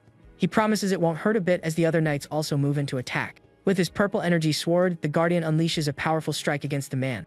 However, the protagonist parries the knight's attack with incredible ease. The guardian is utterly shocked that his sword was stopped as if it were nothing. With that, the regressor summons his intangible sword, radiating a dark and powerful energy. In the blink of an eye, he lands a powerful kick on the knight, sending him flying. One of the others calls him pathetic for being defeated by such a simple move. They then tell their leader to fall back, saying they'll finish off this human themselves. But the leader panics, warning them that the man is far stronger than they realize. With that, the knight's eye glows with a blue light, indicating he's about to use an ability. In a flashback, the protagonist is surrounded by several of these knights in battle. But in the present, all the armored guardians are defeated, lying on the bedroom floor. The leader realizes something is wrong, a mere human shouldn't know so much about them. He then understands he should have been suspicious of this man from the very beginning. With a dark aura, the knight grasps that the regressor is someone who should never be provoked. The guardian is left without his arms and legs, kneeling before the protagonist's overwhelming power. With a sigh, the man seems to have resolved the situation swiftly and efficiently. He then says he wanted to talk, and the knight asks if the world is now under his dominion. The officer tells him to answer his questions, wanting to know how they survived the portal. The knight reveals it was all due to a strange dimensional distortion they encountered. He explains that his master opened a portal for them, but something unexpected occurred. For some reason, the dimension warped, and they were all ejected from the portal. The protagonist demands more details, and the knight mentions something called the Horizon of Providence. The guardian's hand then begins to slowly dissolve into a dark, purple energy. He says the distortion was caused by a power emanating from this mysterious horizon. The man finds this all very strange, as this explanation never came up in his previous regressions. The concept of a Horizon of Providence is also something he's never heard of. He realizes this life is unfolding very differently. It's the first time a guardian has ever sought him out. With that, the officer asks if it was the horizon that helped them reach this place. The knight explains that a will from the Horizon of Providence guided them, and the man ponders this. He describes it as a feeling, as if someone were showing them the path to follow. This will led him, and he simply followed it, gathering the others and finding the hatchlings. With a serious look, the protagonist says he needs to verify something right now. With that, he places his hand on the knight's helmet, surprising the guardian. The officer then leans in and commands the armored guardian to look directly into his eyes. He activates his ability, the Eye of Balance, one of the 3 authorities of the Archduke of the Demonic Realm. With this power, he can discern truth from lies, and he uses it on the knight. Closing his eyes, the regressor confirms that everything the armored guardian has said is true. He thinks about how he has always dealt with worldly threats, fearing a problem like this might arise. The man reflects on how he has investigated and verified dimensional matters countless times. Angrily, he wonders why things he has no knowledge of keep popping up. The knight then mentions the existence beyond the horizon he spoke of earlier. He reveals that this will seemed to harbor a strong resentment, almost like a curse. The guardian believes it might be because he carries the core created by the green dragon's power. UJ just watches him in silence, processing all this new information. Suddenly, his hand moves with incredible speed toward the armored knight. In the blink of an eye, the protagonist strikes the guardian, who is shocked by the action. With a precise blow, his hand phases through the knight's armor and closes around the power core. The guardian groans in pain as the man's hand tightens around the core in his chest. In one swift, brutal motion, he tears the power core from the knight's chest. Holding the core, the protagonist realizes it is the Grandfather Clock Authority. Instantly, the ability activates, allowing him to comprehend the time flow distorted by the core. The authority proceeds to scan for hostile elements, rejecting anything that deviates from the timeline. With this newfound power, he observes the golden energy radiating from the knight's core. This energy expands and intensifies, showcasing its immense power and temporal control. Next, a golden hourglass materializes, and the authority begins analyzing all external threats. He notices the authority has started to intervene, but for now, there's nothing he can do. Because of this, the man figures he has no choice but to wait and see how things unfold. The knight wonders how the light transformed into a clock, and if the crisis has been averted. The regressor then questions what they'll do now, since he's handling the dragons alone. One of them explains that the magic binding on the dragons is gone, so there's no reason to stay. The official states he doesn't mind, as long as they stay out of trouble, surprising the knight. With that, the guardians offer an awkward farewell and begin to exit the man's apartment. Silently, the protagonist watches them go, looking thoroughly exhausted by the entire ordeal. The leader, however, remains behind, stating he cannot leave, which startles the regressor. He reveals himself as a guardian of the history of causality, prompting the man to question him. Out of patience, UJ floors him with a powerful kick, causing the knight to cry out in pain. Pinning the knight with his foot, the official declares he will ask only one more time. The protagonist then glares at him coldly, inquiring if he truly intends to stay. Even pinned and defeated, the armored knight insists that leaving is absolutely not an option. A powerful aura flares around the protagonist as he prepares to shatter the knight's stubbornness. Turning, he asks one last time if the armored guardian is absolutely sure he won't leave. The regressor stares him down, a bluish aura emanating from his body. Once more, the knight confirms he cannot go, as his duty is to protect Green. The others remark it's useless, since their leader is incredibly stubborn and won't listen. They call him a fool for refusing freedom and tell the man to do as he pleases. For a moment, the protagonist remains silent, appearing to weigh a crucial decision. A smile spreads across his face as he announces it's alright. He seems to have found a solution. Wielding his energy sword, he swiftly dispatches the other knights, leaving them stunned. The helmet of one guardian clatters to the floor, completely shattered by the strike. The leader demands to know why he was spared, and the man clarifies he wasn't testing anyone. He then questions the knight's fierce loyalty and dedication to protecting Green. The guardian explains it's simply his unwavering allegiance to the Green clan. The official says he understands that loyalty, but he is already protecting the Green Dragon himself. The man asks what he can possibly offer as a guardian, and the knight falls silent. With a grin, the protagonist reveals there's a role that would suit him perfectly. On cue, the girls emerge from their room, and the man tells them to welcome their newest member. He then introduces the knight as their newly hired janitor, leaving him utterly shocked. The armored guardian stands speechless at his new title, unable to process what just happened. In the kitchen, the armored knight washes dishes while wearing a pair of pink rubber gloves. With a sigh of resignation, he tackles his new job clad in a pink apron. He finally questions the protagonist about the role, and the man asks if he has a problem with it. The guardian fails to see the connection between being a janitor and protecting the Green Dragon. The official reiterates that he alone is enough to protect the girl, but he made a spot for the knight. With a menacing glare, UJT warns that if he fails to do his job properly, he will be eliminated. The knight resumes washing the dishes, wondering how he got himself into this mess. Suddenly, Green appears and recognizes him. The guardian asks if Miss U-Bomb is feeling alright. Smiling, she reassures him it was just a common cold and nothing to worry about. The young woman mentions hearing he'd be working as their janitor, and he confirms it's true. She then compliments him, saying the apron suits him perfectly, which catches the knight off guard. With a radiant smile, the young woman asks the new janitor to please take good care of them. Completely charmed, the armored guardian blushes beneath his helmet at her praise. Newly motivated, he eagerly grabs a plate to dry, ready to tackle his work. He tells the young lady to leave it all to him, promising she won't even have to get her hands wet. But in his enthusiasm, the knight accidentally shatters an expensive plate, leaving the girl speechless. Elsewhere, Little Winter admires her reflection in a mirror, clearly loving her new outfit. Goldie then asks which outfit looks best, and he replies that Winter looks lovely in anything. From a distance, the protagonist observes the scene with his perpetually tired and indifferent gaze. The blonde chuckles, commenting that the new janitor certainly knows how to charm a crowd. The protagonist studies his own hands, seemingly lost in serious thought. He then casually mentions that Goldie is still playing the guitar, startling the girl. Green insists he's being too harsh, but the man dismisses her accusation. Changing the subject, he asks if the redhead is still binge-watching dramas in her room. The janitor reveals he tried to clean her room, but was promptly kicked out, which worried him. Green guesses that her friend likely stayed up all night watching her show. A serious expression crosses the protagonist's face as he remains silent, a hint of suspicion in his eyes. He then heads toward the red-haired girl's room to see for himself what is happening. With a look of determination, the man prepares to open the door and uncover the truth. Upon entering, he's greeted by a mess of empty bottles and an overflowing ashtray. The redhead sits on the floor, drink in hand, and gives him a bored look. She asks what he wants, and he retorts that he came to check if she was still alive in there. On the TV, a scene from an epic drama shows a soldier crying out for his country and his people. The regressor asks if that's all she's been watching, and she confirms it with a question of her own. She mentions the series has 7 seasons, but he finds the story poorly written and historically inaccurate. The man suggests she stop watching, and the redhead sarcastically calls him a genius for the idea. He then tells her to come out, explaining he has something important to say, leaving her confused.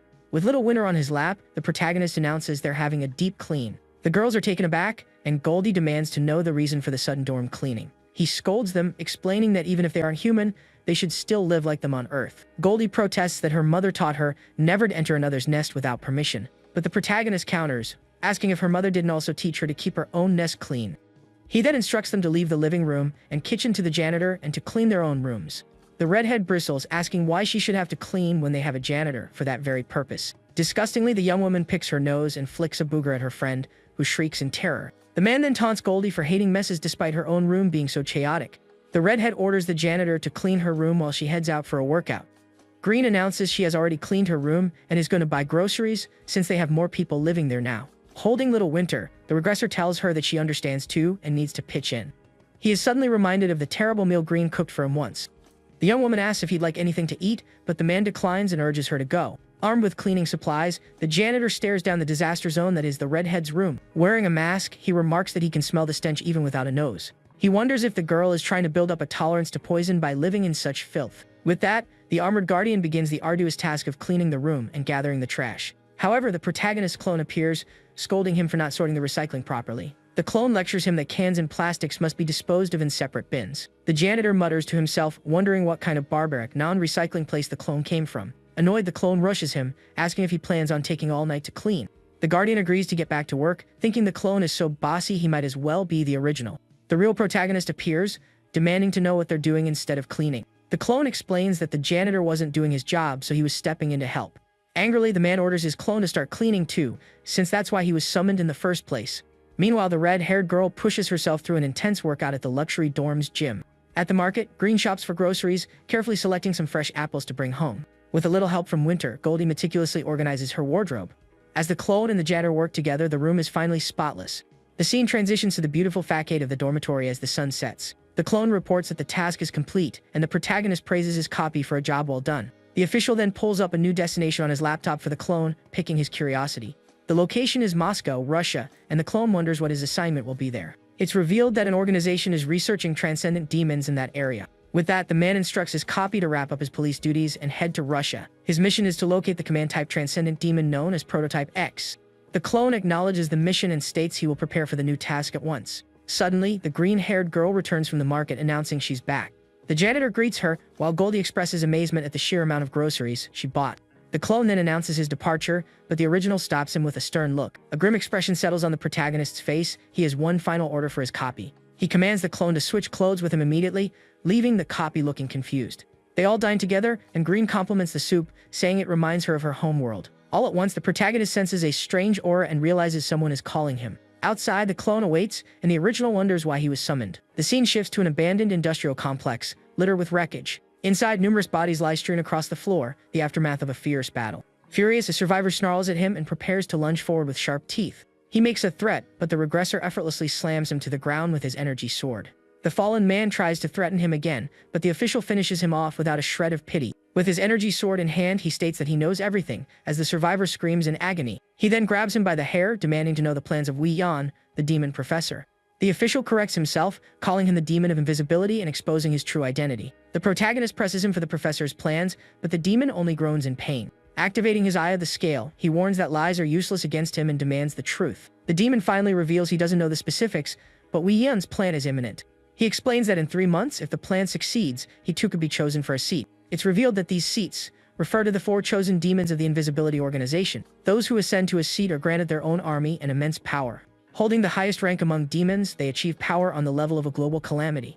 The man finds this odd, as in the previous timeline, Wei Yan never ascended to a seat. He also recalls that at this point in time, the professor shouldn't have been strong enough for such a plan. Just then, the regression clock authority reads the malice sent from the horizon of providence. The ability scans for a being who has deviated from the timeline and identifies Wei Yan. It's revealed that an external being, displeased with the regression, has interfered. Because of this, Wei Yan has been altered from the original flow, now existing with enhanced elements from the past.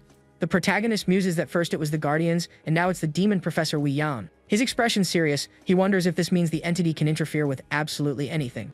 A look of understanding dawns on his face as he seems to grasp what's happening in this new regression. The demon claims it's all he knows, desperately pleading for his life and promising more information. With a deceitful smile, he insists he won't betray him and begs the man to let him live. But the protagonist takes him out without a moment's hesitation, detaching the demon's head from his body. With his eyes glowing blue, he repeats his warning that lies are ineffective. And even if it had been the truth, the man remarks, the demon would have been done for anyway. Using his annihilation ability, he obliterates the abandoned building, erasing all evidence. He speculates that if Wei Yan's plan is this grand, it must be connected to the year-end event. The man recalls the professor inviting the redhead to lead the event, which now seems highly suspicious. With a look of grim certainty, he concludes that the demon's plan is tied to that event. In a park, Little Winter captivates everyone with her cute and charming appearance. 2 young women approach to praise the little one's beauty, asking Green for her name. Cradling the child, Green introduces her as Yu Jiao Ul, and the women agree it's a lovely name. They continue their friendly chat, smiling as they ask for little Yu Jiao Ul's age. Green then calls out to him, and the protagonist turns with a curious, serious expression. With an intimidating stare, he asks if they have some business with the child. Now sitting on a park bench, the young woman asks where he was all day. She explains that since she was sick, she didn't get much time to play with the little one. With classes starting tomorrow, she didn't want to miss her last chance to have some fun. The green-haired girl gazes at him with a gentle smile, a flower tucked behind her ear. The man simply watches her in silence, appearing to process her words. She playfully asks if they don't look like a little family in that moment. She gestures that Little Winter is his daughter and she is the mother, as a nearby fountain sprays water. The little blue dragon looks between them with her bright eyes, seeming to approve of the idea. In this configuration, she declares it makes them a family, leaving the man speechless. The protagonist maintains his silence, his expression as wary and indifferent as ever. Awkwardly, Green insists she was only kidding and wonders why he suddenly got so serious. The man scolds her, telling her to go home as she's just going to say weird things. He then scoops up Little Winter, says their fun is over, and bids her farewell. The green-haired girl simply watches him walk away, a serene smile on her face. The scene transitions to a beautiful orange sky filled with clouds and twinkling lights. We then see the grand facade of the Lair Academy, framed by cherry blossoms in full bloom. Goldie excitedly celebrates that she's finally going to school, a piece of toast hanging from her mouth. Her face flushed with happiness, she can hardly contain her excitement for the start of her school life. The blonde asks her friend which classes she has, and Green lists off a few subjects. The green-haired girl then questions why on earth she has toast in her mouth. With a knowing smile, the blonde girl says her friend doesn't quite get it. She explains that if you're rushing to school with toast in your mouth and you bump into someone, that person you run into is destined to be your partner for life. Goldie is ecstatic at the thought, dreaming of meeting her fated partner. But suddenly she collides with the redhead, who grins at her mischievously. Summer asks if this makes her the destined partner, much to the blonde's horror. With that, the redhead snatches the toast from her friend's mouth, who lets out a desperate cry. She then asks where the mister is, recalling that he was supposed to observe their class. The young woman teases Green, asking if she doesn't suspect he's out with another woman. The green-haired girl is utterly shocked, breaking into a cold sweat at the very thought. Goldie then asks if her friend is feeling ill, noticing her sudden sweating. Just then, the blonde girl spots something unusual in the school courtyard and stares. She sees a crowd of reporters, remarking that they definitely don't look like Lair Academy cadets. Green says she's heading inside first, as reporters snap photos of the new students. One of the journalists spots their group and seems to recognize one of the girls. They identify the redhead as the cadet who defeated Sophia and made that infamous comment. Summer is reminded of her controversial declaration to the press and fumes at the memory. Immediately, reporters swarm the girl, bombarding her with questions about the interview. Furious, the red-haired girl screams at all the reporters gathered there. She challenges them, asking if the answer she gave them before wasn't clear enough. With a defiant smirk, the redhead provokes them, telling the trashy reporters to bring their worst. Back at the dorm, the janitor observes little Winter sitting silently by the door. He thinks to himself that this is a bit of a predicament, as he's never cared for a child before. The little blue dragon just stares back at him, clutching her teddy bear with a cute expression. The protagonist then informs the knight that the girls have left for school and he will be heading out as well. He announces that it will be just the two of them at home and instructs the janitor to take good care of the little one. At the academy, the redhead's patience snaps, and she orders all the reporters to shut up at once. The armored guardian thinks that this is his most difficult task yet, and that he has no idea how to look after children. A bit shyly, he approaches the little girl and tries to get her attention in some way. The janitor explains that the others won't be back until nighttime, and suggests she wait somewhere more comfortable. He tries to be gentle, but the little blue dragon only stares at him in silence, completely unresponsive. Puffing out her cheeks, the little girl turns her head away, seeming to ignore the guardian completely. Feeling the pressure, the knight starts to sweat, finding it hard to breathe in the tense standoff. Giving up for the moment, he decides to start cleaning, while the little one watches him from a distance. In the living room, the armored guardian notices a few toys scattered across the floor. An idea seems to strike him and he pauses for a moment, lost in thought. He then approaches the little girl once more, calling her name to get her attention. Holding a book, the janitor invites her to read a story with him to help pass the time. Relieved, he assumes the little one must be interested in fairy tales and decides to read to her. Her eyes sparkling, the little blue dragon excitedly comes closer to hear the story. With that, the two sit down on the living room floor to begin reading the book. The title of the story the knight has chosen is My Daddy is a Fairy, which seems sweet. The story begins once upon a time in a very old and distant forest, but the knight imagines a grim forest from the age before the demon realms rise. The little girl looks at him and deadpans that if that's the case, Dulcuni must be a warmonger. The story continues, saying that little Dulcuni lived there with her father in a small cottage. He assumes her mother was taken out and thinks the girl is lucky to even have a father in that era. The knight tries to proceed with the story, but the little girl seems to be on a different wavelength. The book says that every night her father told Dulcuni ancient tales before she slept, but the knight pictures these stories being about the Great War, filled with violence. The tale continues, revealing that one morning, Dulcuni woke to find her father had vanished. The knight speculates he went to find a new wife, since taking war captives was common. He thinks the girl would be thrilled to have a new mother, but the image he conjures is horrifying. At this, the little blue dragon stares at him with an expression of pure shock and disapproval. He asks why she's giving him that look and wonders if the story isn't to her liking. Clutching her teddy bear, the little girl points decisively toward the television. She keeps pointing at the TV, insisting that the janitor look in that direction. As the night turns, little Winter begins watching a cartoon on the screen. At the Lair Academy, a girl with purple hair steps out of a luxury car, accompanied by her bodyguard. Two students observe her arrival, surprised to see the young heiress on campus. Nearby, the protagonist watches the scene unfold from inside his car, completely unnoticed. Green remembers her friend's teasing and wonders if the mister really is with another woman. The purple-haired girl notices the reporters and wonders if they are there for her. Pulling out her makeup compact, she complains about hating to train because sweat ruins her look. She orders her bodyguard to handle the reporters, but he informs her they aren't there for her. This is Gong Joo-hee, and Hair is far more concerned with her beauty than her training. Irritated, she grabs a reporter and demands to know who they're covering instead of her. But when she looks over, the young woman is completely stunned by the scene she witnesses. One student remarks how beautiful the redhead is as she uses another cat as a human chair. Goldie asks why her friend is doing that, and the boy explains he willingly let her. He confirms he's a fan, but Summer has no idea what that word means. A reporter attempts to start the interview, but the redhead warns that without order, there will be no interview. She points to a reporter and a cat, who introduces himself as being from a Taiwanese broadcast team. The young woman cuts him off and tells the next person to speak, shocking him with her bluntness. Another asks if she plans to compete, and the redhead bites his microphone, declaring it's a piece of junk. Then someone asks about her fan club. She finally understands what the boy meant and calls them all idiots. Suddenly, a reporter with a slimy smile introduces himself to her as Park Kang-ho. With a lecherous look, he asks about the phrase she had shouted at the academy before. The reporter stares at her with a disgusting grin, suggesting she had a different intention behind her words. Angrily, she tells him not to elaborate on what he's thinking right now. She says he already knows what it means and asks if his mind is filled with nothing but filth. The man claims that being young, she wouldn't understand, but that's just how journalists are. Her eyes flash as she demands to know why he's so obsessed with her choice of words. With a malicious smile, the young woman provokes him back, asking if he wants to try it with her. The camera captures the girl's furious expression, her teeth bared in pure rage. The reporter grabs her by the collar, taunting that aggressive behavior gets more views. At this, the redhead's hand clenches into a tight fist, and she tells him to say whatever he wants. Goldie pleads with her to ignore him, but her friend declares that her patience has run out. The man threatens to write the article however he sees fit, wondering how to provoke her further. Furious, she warns him he'll be taken out before that article ever gets published, alarming Goldie. But before her punch can land, a mysterious hand catches her wrist, stopping the blow. The protagonist has finally arrived, and Goldie exclaims that his timing is perfect. Enraged, the redhead tries to defend herself, insisting it wasn't her fault and that this pig provoked her. But the man ignores her protests, hoisting her over his shoulder like a sack of potatoes. She struggles, screaming for him to put her down, but the official simply announces the interview is over. With a dark glare, he warns the crowd that it would be best if this incident didn't appear in any articles.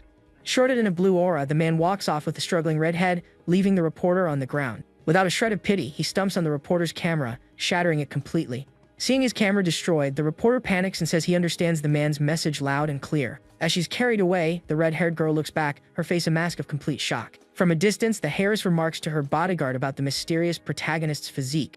She asks if her guards saw that and suggests they look into the girl's family background. The scene shifts to a classroom where a man introduces himself as Kai, the fencing instructor. The professor calls for Goldie not to be late as the protagonist enters with the redhead.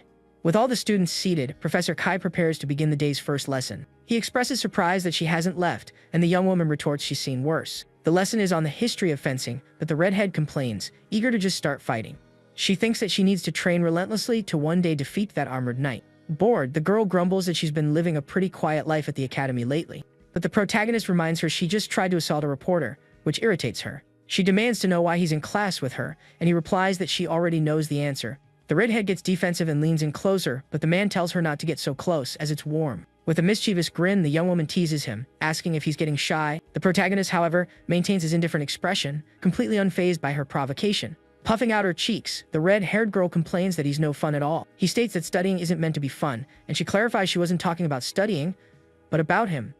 She then looks him in the eye and says that if he's going to be a kidnapper, he should at least be an entertaining one. The young woman recalls watching him fight, remarking that at first, he seemed quite twisted too. Because of that, she had hoped her days would be filled with dopamine, but she's been sorely disappointed. He tells her he has the perfect remedy for her boredom, a statement that seems to confuse her. The man notes that today's events were already quite stimulating, though not what she expected. The scene changes, showing a storage shed just outside the Lair Academy. The professor notices the redhead's fidgeting and says he has a cure for her boredom. Angrily, she complains that she wanted real action, like fighting and celebrating victory with drinks. For their disruption, the professor sentences the girl and her guardian to stay after class for detention. Irritated by this turn of events, the young woman grinds her teeth, clearly displeased with the idea. Inside the shed, she cleans wooden swords with an expression of pure rage and boredom. She asks if they can't just call the janitor, but the protagonist says that he enjoys cleaning. In a fit of anger, the girl throws a sword to the ground, and the man tells her to stop complaining and clean. The young woman retorts by asking who would look after Winter if the janitor came, annoyed by his logic. She then shifts topics, asking if he was a good student, and the man replies that he never had the time for school. With a smirk, the redhead teases him, saying that's just an excuse for being unintelligent. But the protagonist reveals it was wartime, and he was too busy just trying to survive. She immediately feels bad for her joke, and the man questions her sudden change in demeanor. Sucking on a lollipop, the young woman stares at him with a serious, contemplative expression.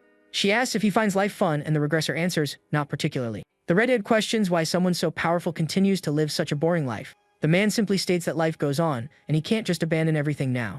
The redhead asks what this weird conversation is about, but he just tells her to quit chatting and get back to cleaning. The scene transitions to the beautiful facade of the dormitory under a starry night sky. In the living room, Green and Little Winter are playing with blocks while the redhead watches from a distance. Sitting on the sofa, the red-haired girl intently tries to solve a Rubik's Cube, but she seems to be struggling with the puzzle while the janitor continues his cleaning duties. Frustrated, the young woman gives up and slaps her hand on the sofa, visibly annoyed by her failure. Green notices her friend's full mood and asks if it's because of the reporters from that morning. She replies that's part of it, but the truth is she just hasn't been having any fun lately. With a serious expression, the redhead turns to her friend and, for the first time, calls her sister. Both girls are taken aback by the red-haired girl's sudden and unusual term of endearment. All at once, she snaps at the janitor, throwing the cube at him and telling him to stop humming. Worried, Green asks if her friend is feeling sick and suggests a trip to the hospital. But the redhead ignores her and with a grave tone asks why her sister continues to live. The green-haired girl is completely stunned that she called her sister again. Try to lighten the mood, she jokes that Summer has finally hit puberty, earning a curse from her friend. The young woman repeats the man's earlier phrase, and the others notice it sounds exactly like something he would say. Green explains that people live to experience joy, and without it, there is no reason to live. The redhead mentions she asked the human about joy, but his answer only confused her. She explains that for Goldie, joy is as simple as eating something delicious and sweet, and for Little Winter, happiness is just playing with her old, worn-out teddy bear. Green suggests that maybe he didn't tell her, but he must have something he enjoys. The redhead compares her to the man, and Green is surprised to be put in the same category. The young woman then asks if her friend finds anything fun, and the other replies that she's boring too. With a smirk, Summer declares that they are both unreadable and incredibly dull to be around. Suddenly, Green remembers something and, with a knowing smile, says there is one thing he likes. She reveals that the mister actually gets embarrassed sometimes, a thought that startles the redhead. Smiling, Green admits she also used to think he was cold but was pleasantly surprised. Goldie comes rushing down the stairs, calling for her sister, looking thrilled about something. She then recalls the sight of the mister sitting in the park, holding Little Winter on his lap. Back in the dorm, Goldie throws open the door to the man's room without knocking. In doing so, the young woman stumbles upon an unexpected scene and is shocked by what she sees. She catches him shirtless and is completely mesmerized by the sight of his chiseled abs. The scene then fades to the beautiful facade of the dorm at the break of dawn. The redhead is terrified by Green's creepy smile and screams for her mom in a panic. Goldie arrives, announcing that a fan club for Summer has been officially created online. She exclaims that it's wild and that everyone in the Lair community is buzzing about the redhead. With a mischievous grin, Summer climbs on top of Green and asks if they're in the middle of something. Goldie gets flustered and tells them to finish whatever they were doing, which annoys the redhead. With a smile, Green remarks that he has a surprisingly cute side to him, despite his tough exterior. The redhead smacks her with a pillow and demands to know what this fan club thing is that the blonde mentioned. At the protagonist's room, Green calls his name and peeks through the doorway with a smile.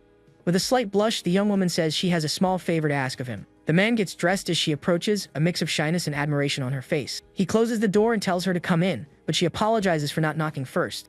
Bashfully, the young woman hides behind the door, seeming to work up the courage to speak. With a confident smile, she finally faces him and asks him to accompany her for the day. The official questions her request, noting that so far, he has only accompanied Summer and Little Winter. She complains that he's never once gone out with her, and the man awkwardly tries to explain. As it turns out, the redhead has a penchant for violence and starts fights with everyone at Lair Academy. And Goldie is easily swayed by anyone offering her a piece of fried chicken. The protagonist declines to go with her, and the young woman looks deeply disappointed by his response. The redhead asks where her friend is going, and Green announces she's going on a date with their uncle. Goldie is shocked by the news, but Summer dismisses it as just a routine guardian escort. Munching on a sandwich, the young blonde girl seems to be pondering something important. The blonde accuses him of playing favorites, which he denies, insisting it's not what she thinks. With a smile, Goldie says she understands and that while favoritism is bad, it's also natural. Green wonders aloud if this makes her one of the 97 abandoned ones, confusing the man. With a grim smile, the young woman likens herself to a fish that's no longer wanted after being caught. Goldie consoles her, calling him cruel for abandoning their poor green-haired sister. The blonde recounts that their mother knew 100 men but only truly liked 2 or 3 of them. The redhead says she gets why he only goes out with them and advises him to take Green out as well. The protagonist reflects that he can't just keep observing the girls from a distance forever. In an auditorium, Green introduces herself as the older sister of the renowned cadet, Eurium. In the audience, guardians observe the cadets as an instructor gives directions. The scene then shifts to a large modern gymnasium within the Lair Academy. The man finally relents, and Green celebrates by hugging her friend with a triumphant smile. 2 female guardians whisper that they've never heard of the U clan, finding the name rather plain. They also note that U-Bomb is beautiful and achieved a perfect score in her selection interview. The teacher then instructs the cadets to form pairs, and one boy hesitates, too shy to ask anyone. With an encouraging smile, the instructor urges the students to gather their courage and ask someone they like. With the theory portion over, the teacher announces they will now practice social dancing. She explains that it would be far more embarrassing not to know how to dance later than to practice now. One of the students complains about how awkward dancing is, but the teacher rebukes his attitude. The instructor reminds them that as superhumans, they will one day be expected to dance at formal events. While pairs begin to form, two students just stare at each other, unsure of what to do. But Green remains by herself, and the others wonder why nobody has asked her to dance. One remarks that she's hard to approach, giving off an untouchable aura. The teacher tries to comfort her, but the young woman jokes that she must not be very popular. With a smile, the green-haired girl interrupts the teacher, calling out with an idea. She then asks if she can partner with her guardian, a request that surprises the protagonist. The teacher agrees, and the girl rushes over to her guardian, thanking the instructor for the permission. The protagonist starts to rise, but before he can object, Green excitedly approaches him. He tries to decline, admitting he doesn't know how to dance, but the young woman puts on a cute, pouty face. Smiling, she extends her hand and urges him to come on before the class ends. With the pairs set, the teacher instructs the students to hold hands and follow the steps. With a sigh, the man prepares to dance with the young woman, looking extremely uncomfortable. He stares at her in silence, seemingly unsure how to begin the social dance. Blushing slightly, the green-haired girl also seems a bit flustered by the situation. The regressor's hand trembles as he hesitates, appearing embarrassed to touch the girl. She teases him with a smile, asking if he's feeling shy about touching her. The young woman then gently takes his hand, telling him not to worry about a thing. She explains with a smile that emotions don't connect solely through the touch of one's hands. Green warns him not to dance poorly, as it could negatively affect his guardian evaluation. She asks if they can begin and then accidentally steps on his foot as they start to dance. With that, the two begin to waltz together, surrounded by imaginary flower petals and musical notes. Smiling, the young woman asks why his hands have suddenly become so sweaty. She teases him further, asking if he's so nervous that he's sweating in other places too. The green-haired girl briefly imagines the man shirtless, causing her face to flush. Flustered, she clumsily steps on his foot again and quickly apologizes for her mistake. In their close proximity, the two lock eyes in silence, a special connection seeming to form between them. The scene shifts to a cafe just outside the academy where the two are now seated. A bead of sweat on his face, the protagonist appears to be slightly flustered. But he quickly composes himself, his expression returning to its usual seriousness as he faces her. All of a sudden, the green-haired girl gets a nosebleed, looking very surprised. The official just stares at her with his typical indifferent expression, not understanding what's happening. Her face red and her eyes wide, the girl looks incredibly embarrassed. In a flashback, he's teaching a young woman to dance, telling her to go on too slowly. Back in the present, the young woman takes a sip of her drink, trying to hide her embarrassment. She wonders aloud why she's bleeding, and when he questions her, she yells back that she doesn't know. The young woman then compliments him, admitting she was surprised he could dance better than she expected.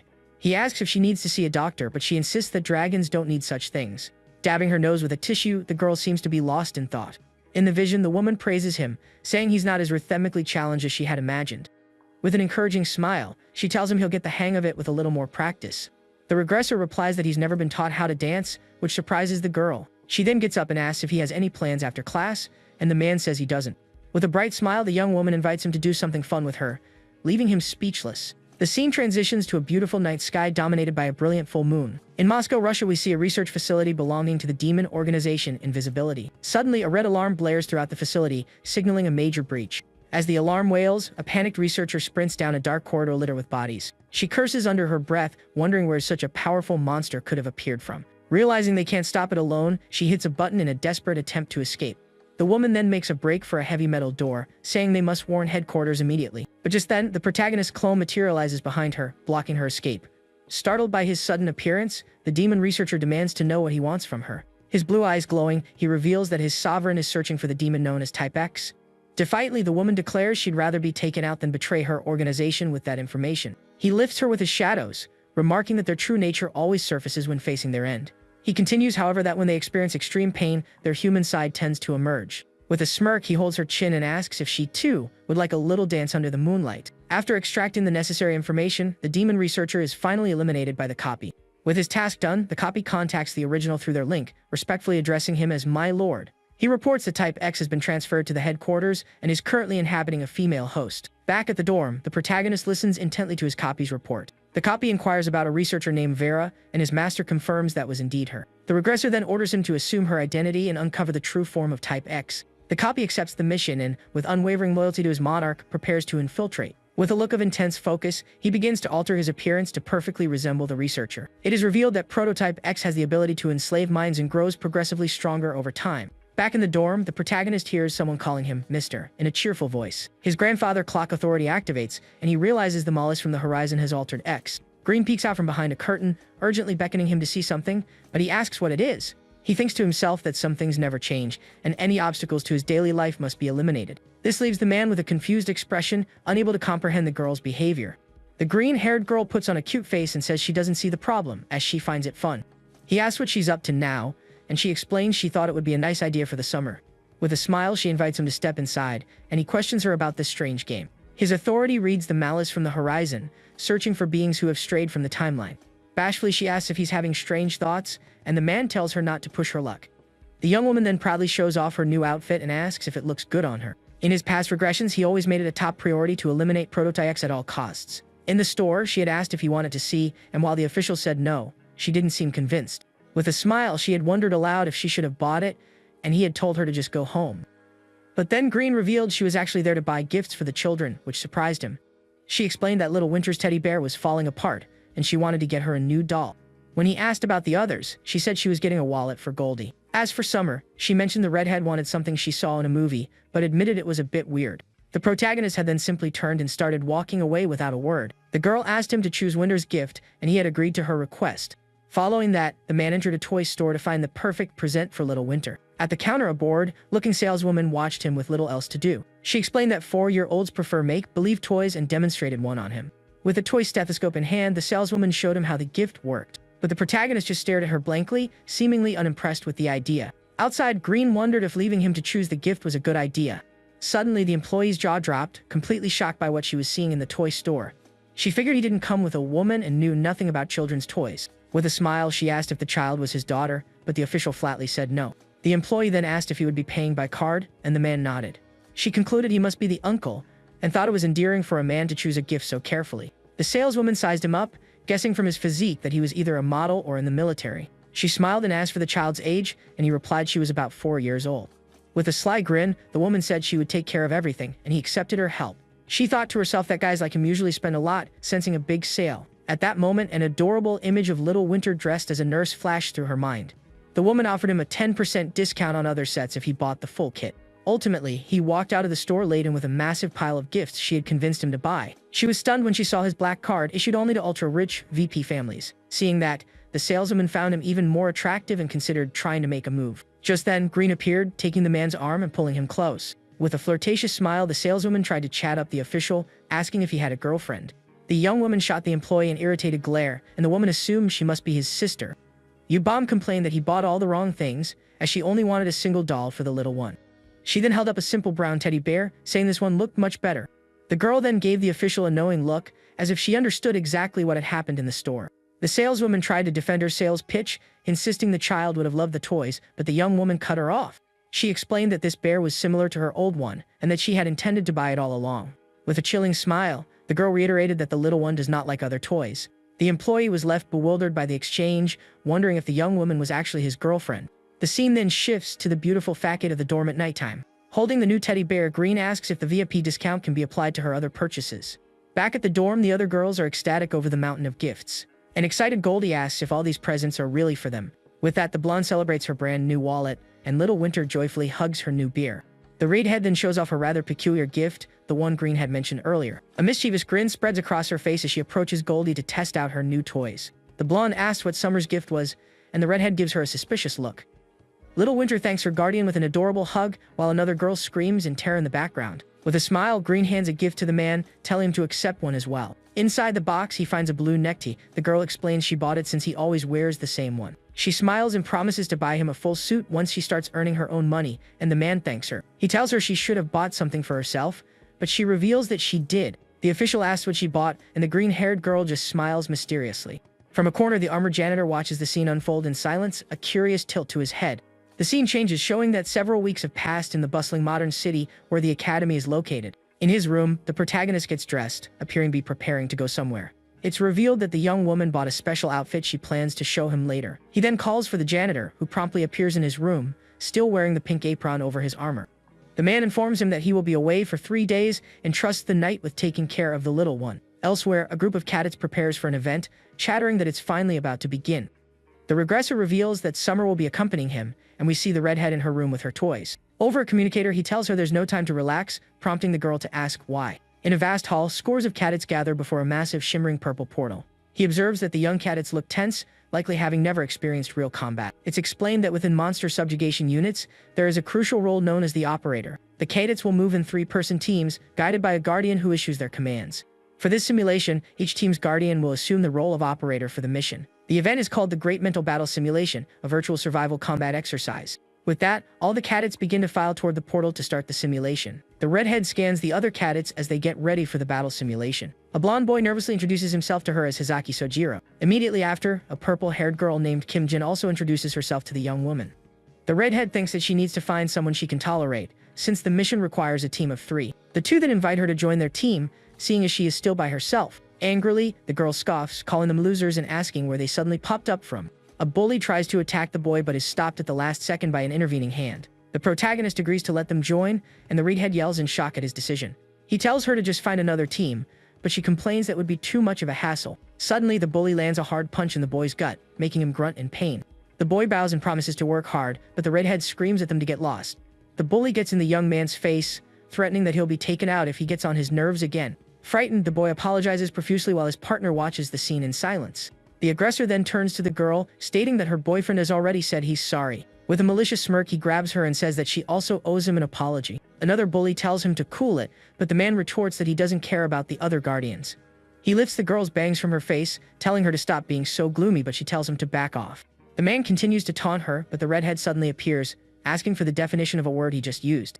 The bully freezes, realizing the girl he was harassing is the infamous Yorim, known as the lunatic of the Blue Dragon Academy. She repeats her question with a dead, serious expression. He recalls being warned to stay away from the redhead, as she was considered extremely dangerous.